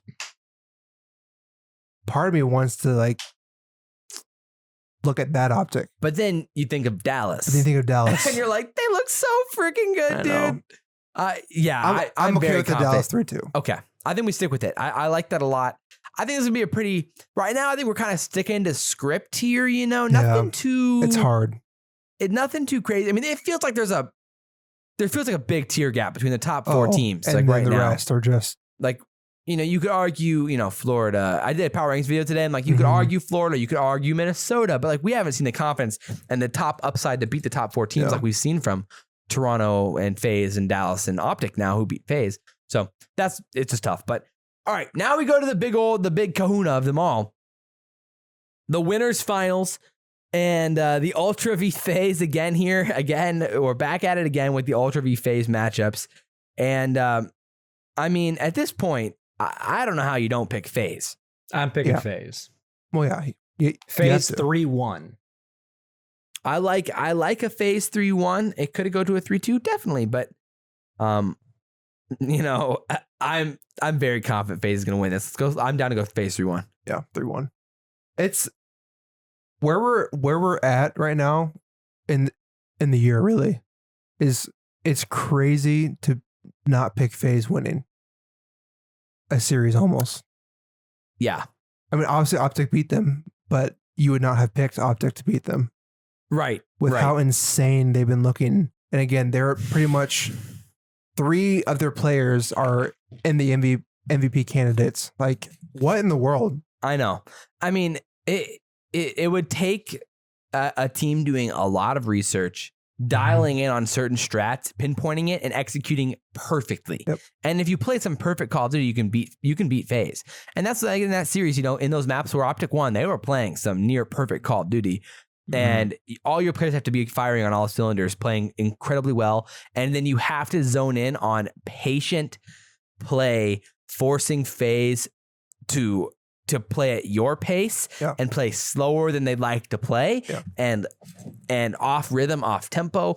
Like, like what we saw like in that S&D where, Asim was caught sprinting on Simp every freaking round in that S&D. Like Asim was just like they were both playing the ISO towards mid map and Simp won like 4 times in a row. And you're like, dude, like Stop Asim, bro, this is so tough. Like you just keep getting caught by Simp. And like, again, that's why Simp's so good at just playing that time, playing for information. When he thinks he has an opportunity, he finds it. And that's why I just have a lot of confidence there in a match like this against Toronto. And again, could Toronto beat him? Sure. But it's like, how do you pick against them at this point? I'm ride or die with FaZe right now with the predictions. Has to be. At this point. So, all right, this sets up a Toronto v Dallas losers finals. And man, this is the rematch, and so what would this look like for a rematch of the last stage, obviously, again? What would this look like for Ultra? And how do you feel about both these teams now heading into it, like clashing here in the losers final? Dallas could have 3-0'd Ultra. Yeah. I think Dallas they're going to be able to compete with FaZe pretty well. I think Dallas will win this 3-2. Man, I mean, Dallas obviously have found something. I don't know, man. There's something to the beating a team twice though situation. I know. Last time, again, remember, Ultra beat Empire the first time around in Major 4. Then Empire beat Ultra in the losers finals. In a game 5, both of them went to game 5. So the first one, Ultra won in the insane round 11 on Moscow where Cammy was defusing and it was just all crazy. Or Cammy killed Vivid off bomb when they were defusing. And it was just crazy. And that was just an insane series in itself with the first checkmate hardpoint going with the comeback the Ultra had. So, you could have argued that Empire could have 3-0'd the Ultra in that series because, again, Empire was up like 100 points on the checkmate hardpoint and then they end up going up 2-1. Yeah. So Empire's kind of had Ultra's number since stage 4 major where they've been very, very close. And so I'm kind of arguing both sides here. The revenge game's kind of tough, but also Empire have looked really freaking good against them. Really good. With that information, Sam, where do you lean on this? Part of me wants to believe Ultra can figure it out. But at the same time, Empire have looked different. They've looked final. They have. I'm going to say Empire 3-2. Once again. Word. Man. And the losers final. Smart man. I think I'd lean Ultra 3-2. Really? Of course you would. I love Ultra. I do. You're love obsessed Ultra. with them. I do.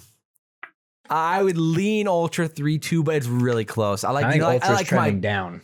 I've been seeing a lot of fence memes on Twitter lately, by the way. A lot of them. I've been loving them. I know. Are there actually? I haven't seen them, but I'm glad there are. Lots of fence memes lately. Calling all SalvationsElite out. Yeah, on his but ways. I love me some 3-2s in Call of Duty. Do. And I just think the Ultra can bounce back here. And after they've already played them once in this tournament, in my head, it makes a lot of sense. So, but it could go either way, honestly. The argument, though, again, is that Dallas would have the Sunday run here again, where you're playing Optic first match on Sunday, then Toronto, then you got the grand finals. So, Word. Empire's winning 3-2. I would still go Ultra 3-2. But would you? Yeah. Cool. No one cares. I know. It's a shame. But alrighty, that sets up the granddaddy of them all. And here's the rematch of rematches, considering that they would have already played earlier in the tournament where we had FaZe beating them 3-1, if I remember correctly, from about 20 minutes ago.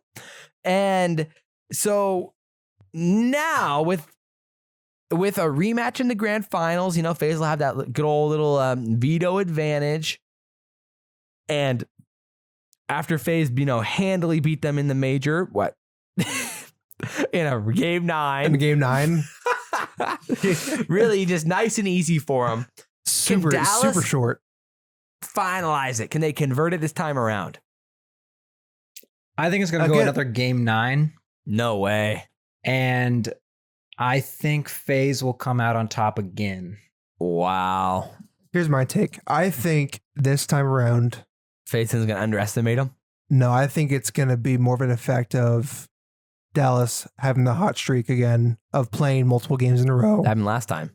I know. I'm saying it's going to be more of an effect now. It was close last time. Now it's going to be Dallas beating them. No. Because Dallas look better now. So like this time you expect FaZe, better results. So this narrative is this time FaZe got the fire extinguisher ready. They're putting it out right at the start. They know Dallas is going to come in hot. They know Dallas is shooting on cylinders. This time they're not going to underestimate them because before they're like, Dallas, like stage 4. I mean, we smoked them earlier and like, there's no chance they're going to be good. And they came out, they were playing incredible. And, you know, if Shotzi comes out with that same LAN energy that he had last time around, then suddenly you're looking at a really scary thing. I'm down to see some more standoff S&Ds with FaZe and Dallas because those were some insanely fun maps. Last time around, I think FaZe wins this thing in a game 8, closing out in a hard point. So I would go FaZe 5-3. Remember when I said to go against FaZe would be crazy? Dallas 5-3. I'm crazy. Here's the thing, Sam. I'm almost with you on that. I almost picked Dallas to win, but for some reason, I see it happening more at champs that Dallas will take the win. So FaZe needs to get this knocked up as another major final, and then Dallas goes and beats them in champs. I mean, if you're FaZe, there is a lot of narrative here. If you're FaZe, if you win this, like you have to win champs. If you don't win champs, like that's an atomic failure. That's rough. Here's the thing. I think whoever loses this is who's going to win champs. I don't think whoever wins this will win champs. I mean, because again, if FaZe wins this, then they win champs. We're literally talking about the most dominant season of all time from COD, and it's not close. Correct. Yeah. Because you look at complexity, and sure, they won a lot of tournaments, but then you have to say this nowadays with 12 teams, how tough it is to win. It would be unreal. It would be the most insane thing we've ever seen. So, I would say math and odds would say FaZe somehow chokes something here. That like math and odds would say they can't win them all. Something's going to happen here in Dallas wins it. But also the logic of what all the evidence that we have heading into stage 5 here, FaZe should win this. And so you could argue it both sides, and I'm literally fence sitting. You sure are. But I'd like to be fair, and I like to be unbiased and very objective, and point out the facts on both sides. Cool. So what's your take? I think FaZe. I already said it. FaZe is going to win in 5-3. Okay, Rex. It's on you. I'm still going to keep FaZe 5-4. Wow. Okay. There it is. So I guess we got to go. Wait, so Sam, you got to go FaZe 5-4 then, because if you picked Empire, Dallas, yeah. But that's a shame because I think it's going to be 5-3. Well, there it is. Everyone is pissed. We're all kind of like looking at the bracket like, I don't know. That's kind of the fun of doing it collectively, though, is that none of us like. None of us like that one. Because none of us fully agree with everything. So it kind of makes it interesting because it's just because of how we work on it together. Yeah. Which I think is a fun way to do it. So, man, that's going to be wild. So I guess looking at the bracket, maybe you want to scroll through it here, Sam, for a second here. Yeah. With what it looks like. Obviously, having FaZe win 5-3. So looking at the bracket, Rex, I mean, where are your guys' thoughts? The dark horse potential, or maybe we start with MVP first. If we have FaZe winning, who wins the MVP of whose stage turn 5? Is it? What is it? It would be Sim's turn. Sim's turn? It would be Sim's turn. Have they all gotten one? Except for Simp. Simp hasn't gotten an MVP? Right, because the BZ got it first, then Cellium, then Arcides, right? Or no, then Arcides, then Cellium? Arcides and Cellium. Simp, Simp gets it then.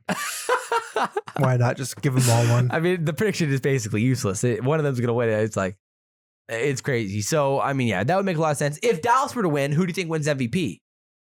Vivid. I might say Crim. I might say that I was thinking Crim too. Because the first bloods that Crim had in that last series were crazy, and maybe that'll be more recognized this time. And then with how well Crim played during stage 5, and especially against Toronto, I could see Crim getting it. I could see Crim getting it but too. Then it could easily just be Shotzi again. So, we'll see. So, who's the dark horses that you're looking at here in the bracket for who could potentially make the run that we're not looking at? I mean, obviously, Thieves and Mutineers for me. I mean, Thieves would be the most logical of dark horses. I mean, I think you're far too down on them. Darkest of horses could be Seattle. Surge. It's got to be Surge. Because you're lining up with the Minnesota team there, and then you play Optic, and you never know. You never know with Optic. Surge is not a dark horse team. Like Surge is better, but they're not going to beat Optic. Like they're 3-2 last time they played in the major. That's a close game. Yeah. I mean, it was terrifying for Optic fans. They're not beating Empire. They're not beating FaZe. Like. I'm saying for sure, like if Seattle finished top 4, that would be insane. The team to go the farthest that shouldn't go the farthest would be Seattle. Like they're set up here. Yeah, I guess perfectly. That's true. Yeah, to make they'll it go like a farther top than everybody 6. else has Yeah. probably. Seattle could. It's top very 4. possible to make top 6. That would be insane. Top 4. Wow, that'd be crazy. Yeah. I mean, LA Thieves, it's also set up for them to make a run because they're starting in winners.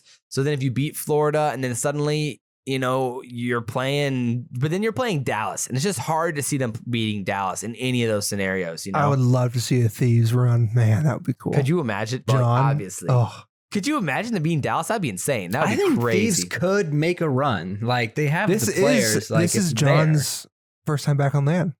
That's true. I think the and with how bottom well side of the Droz has bracket, been playing, and I think it's there. I think the bottom side of the bracket is just so much more open, I think, to make that run. Just because Optic is just so you can Optic's a team that could get upset at any point. And then you have Rocker there as well. So you could see the insane miracle run from like the Paris, London or Seattle trio that's down there. That would be freaking like literally mind blowing if they were able to finish some sort of like top 6, top 4. But yeah. John, just spell your name right on your COVID test, please. Yeah, let's work on spelling names right this time around. Everyone. Any other players that you're looking at? Maybe X Factor players for other things there. Anything else in the series that you're kind of looking to highlight? Is there a team that you're personally like? Just you're rooting. You're pulling for LA Thieves to make some sort of crazy thing. I would say I'm pulling with the Mutineers to make some sort of crazy run. Rex obviously would say New York. But aside from New York, is there a team that kind of has your heart, Rex, you're kind of hoping would make a run here? Do you want to see Dallas win? I want to see Optic, I guess. Okay. I mean, Dallas is kind of like, to be fair, what I like a lot, but like since they're already like, I think gonna go pretty far. I guess Optic is also there. Yeah, I mean, for the sake of the CDL, if Optic could win this heading into champs, the views would be insane. So selfishly for my channel, I would like to see Optic make a run, but it just seems unlikely. Just with the consistency of that team. Just with the consistency. Well, I mean, that unlikely, obviously, but it seems like it's tough. But we'll see, man. I'm excited. Obviously, it's going to be a blast. I mean, the fans are back. We'll see how many fans are there. Still kind of weird to figure out exactly how many fans are going to be there. But overall, looking forward to it. So, Sam, what do you got for us today? Intelligent or relevant? We can hit into it, and we'll see what happens, boys. Whoa. Let's get it.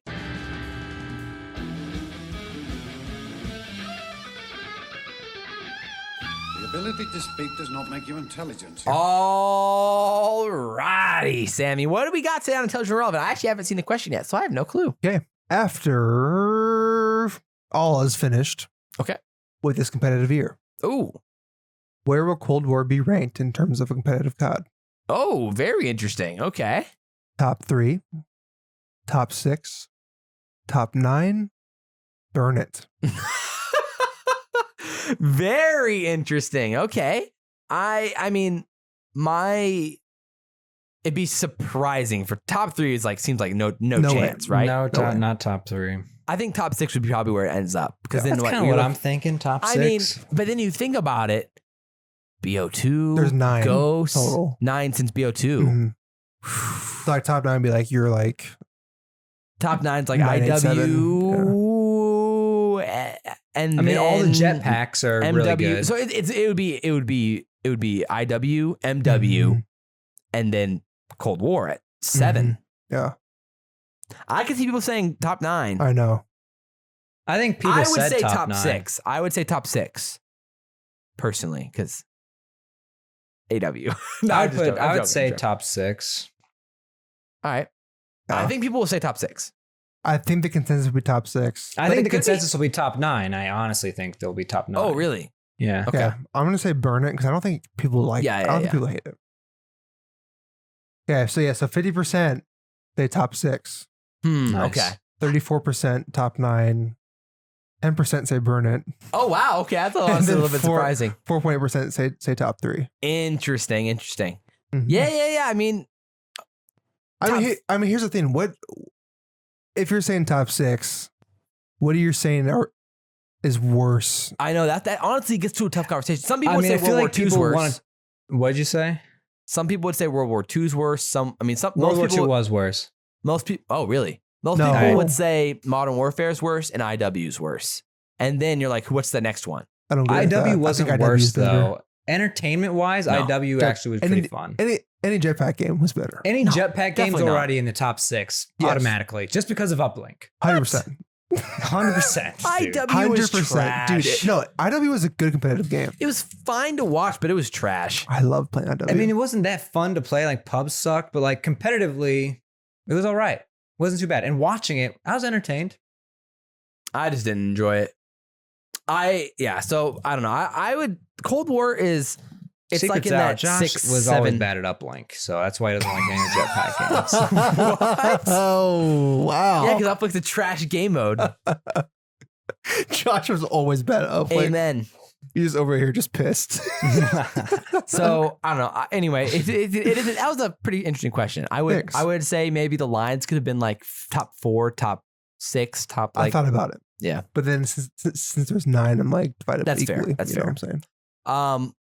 Yeah, that's a really interesting. I'll give them the stamp of intelligent because Cold War it's top 6 probably, but Oh, let me read some comments. yeah, of course. Read some reviews. How do we almost forget?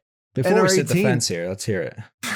NR18 says top 9 with snipers top 6. That's true. And then we've got Bash's Boogeyman. Good old Biko Hodido. Which I love it. He says, I think this has been such an easy game to understand and play, but due to constant complaints from pros, it won't break top 10. Interesting. I mean, I could see again. I really enjoy playing the game, but I just always love COD. So it's sometimes my opinions can get tough. For me, it's like 6 through 10 are really, really close, and so I'm building a fence as I sit on it, and then I'm loving the aspect of just sitting right on that fence. You sure do. But honestly, I don't know how I would rank them. How would you rank? Like, where would you put it? Top 9. It's probably Really? top 9 if I really thought about it. Probably top 9. I mean, just like fun wise, like Because I mean, like obviously it's BO2 is just- better in my mind. Ghost is obviously better. Then AEW and then BO3 is obviously better. AW is probably better. IW is obviously better. All And the then jetpacks IW are is better. obviously That's just worse. simple. But All World the War II is jetpacks I are love better. World War II. I love World War II too. So World War II War is fine, but so dude, I would not to. want to go back to World War II. I'd much rather play this game, and I'd much rather watch this game competitively than World War II. Yeah, I'd much rather play the World War II than this. I really loved World War II. It's a fun game. I really liked it. Guys are crazy. You and remember our 3 I remember GGs? we really grinded it, but man, did. like I would have rather have grinded this game. Obviously not. I mean, Oh, don't even get it twisted, bro. Oh, I always get am outta here. texting in the chat. Like, who wants to play Lies. League Play? And no one Liar. says anything. this dude gets off at like 7 p.m. because he's like a 67-year-old grandpa. Like, dude, what in the world? Anyway, I mean, now that I think about it, it could be 9th. It could be 9th. Could be. I think top 9 is good. Well, it's not great. it's not good for the game, but Yeah, so that's Yeah. actually really an interesting question. I hadn't really thought about that. Good question there, Sam. Thanks. I like it a lot. So, appreciate it. wow, we made it. It's a long episode, but I hope you guys enjoyed this one. I mean, what are you guys watching this week? Obviously, not too much going on. I mean, major, the major, man. wait. It's going to take up the weekend, but I'm excited for it. Cannot wait for that. I'm down to do some watch parties this weekend. Just hang out in Discord and have a Yeah. good time. Yeah. Mhm. Y'all can make some carve some Honestly. time out. At some In terms of not Call of Duty though, nothing's really caught my eye, Yeah. honestly, recently. Oh, Makes man. sense. The British Museum on YouTube, they have this Wow. game that's about, Okay. it's like the first board game ever. I think it's called like the Royal Game of or something. And it was like Okay. thousands of years ago. And so like the museum curator at the British Museum played with like this YouTuber, but he's also like a really smart, like tech kind of YouTuber, you know? So like super smart, can do math in his head real quick. Okay. And they played this game together, and the curator deciphered, there's a rule book for the game. from like 6,000 years ago Okay. that he deciphered. It was in cuneiform writing, and he deciphered it, and then he taught this other guy how to play, and they played a game on it. And it was like a 15-minute video, but it was super interesting to see like the world's first board game. Yeah. And in its day, like that's what everybody did. Everybody played that game. I'd imagine. I mean, and then it just like disappeared, you know? That's and then so we crazy. discovered it. Word. yeah. Again. That's really cool. That is cool. I actually like that a lot. Nice. I don't know what I've been watching lately. Nothing too wild. I mean, I'm just like UFC and hanging out. And I was just gone all weekend. I was gone this weekend for my grandma's 80th. And then last weekend I was gone in Kansas City. And then I'm moving this week. And so it's just been a whole lot going on, you know? But hopefully we can get back to normal next week, watch some Call of Duty and have a good time with it and see what happens, boys. I'm excited. So, all right. Well, there's the podcast. Drop a comment down below, obviously. All of your comments help the show, and drop a like on YouTube. All you, the real ones who watch on YouTube, by the way, all you fakey dakey Apple Podcasts and Spotify people, don't I'm listen calling to you them. out. Dallas, I like calling the you out. podcast listeners. And I do too. I mean, obviously, we've improved Stay sexy. we're continuing to improve the show. I mean, we have the gameplay going on in the background now when we're talking about the matches. And in the future, we'll have like news and clips of news stuff that we're talking about as well. And so It's gonna be great. we got a lot going on. We're One improving day, it a little Josh will bit. take his shirt off. It'll be a good time. Oh, I cannot wait. Oh, yeah. That's wait for when that time. the bets get. Those are the bets we need. Yes. And so we have a lot, and we got the hat bets going on for next week. It'll be fun, man. I'm looking forward to it. So obviously, drop a comment down below, like it on YouTube, drop a 5-star review in Apple Podcast, follow on Apple Podcasts, follow on Spotify, Do everything. and watch it on YouTube, and make sure to never skip an ad. Just because it helps us out. Never. Thanks, boys. We appreciate it. But as always, I'm Josh. To my right is Bash_Bo3 Sam. And to our final strike per usual is Rex Shade and Aaron, guys. This has been the best of three actually Call of Duty this way? Esports podcast. And we will see you Other way. next time. We out.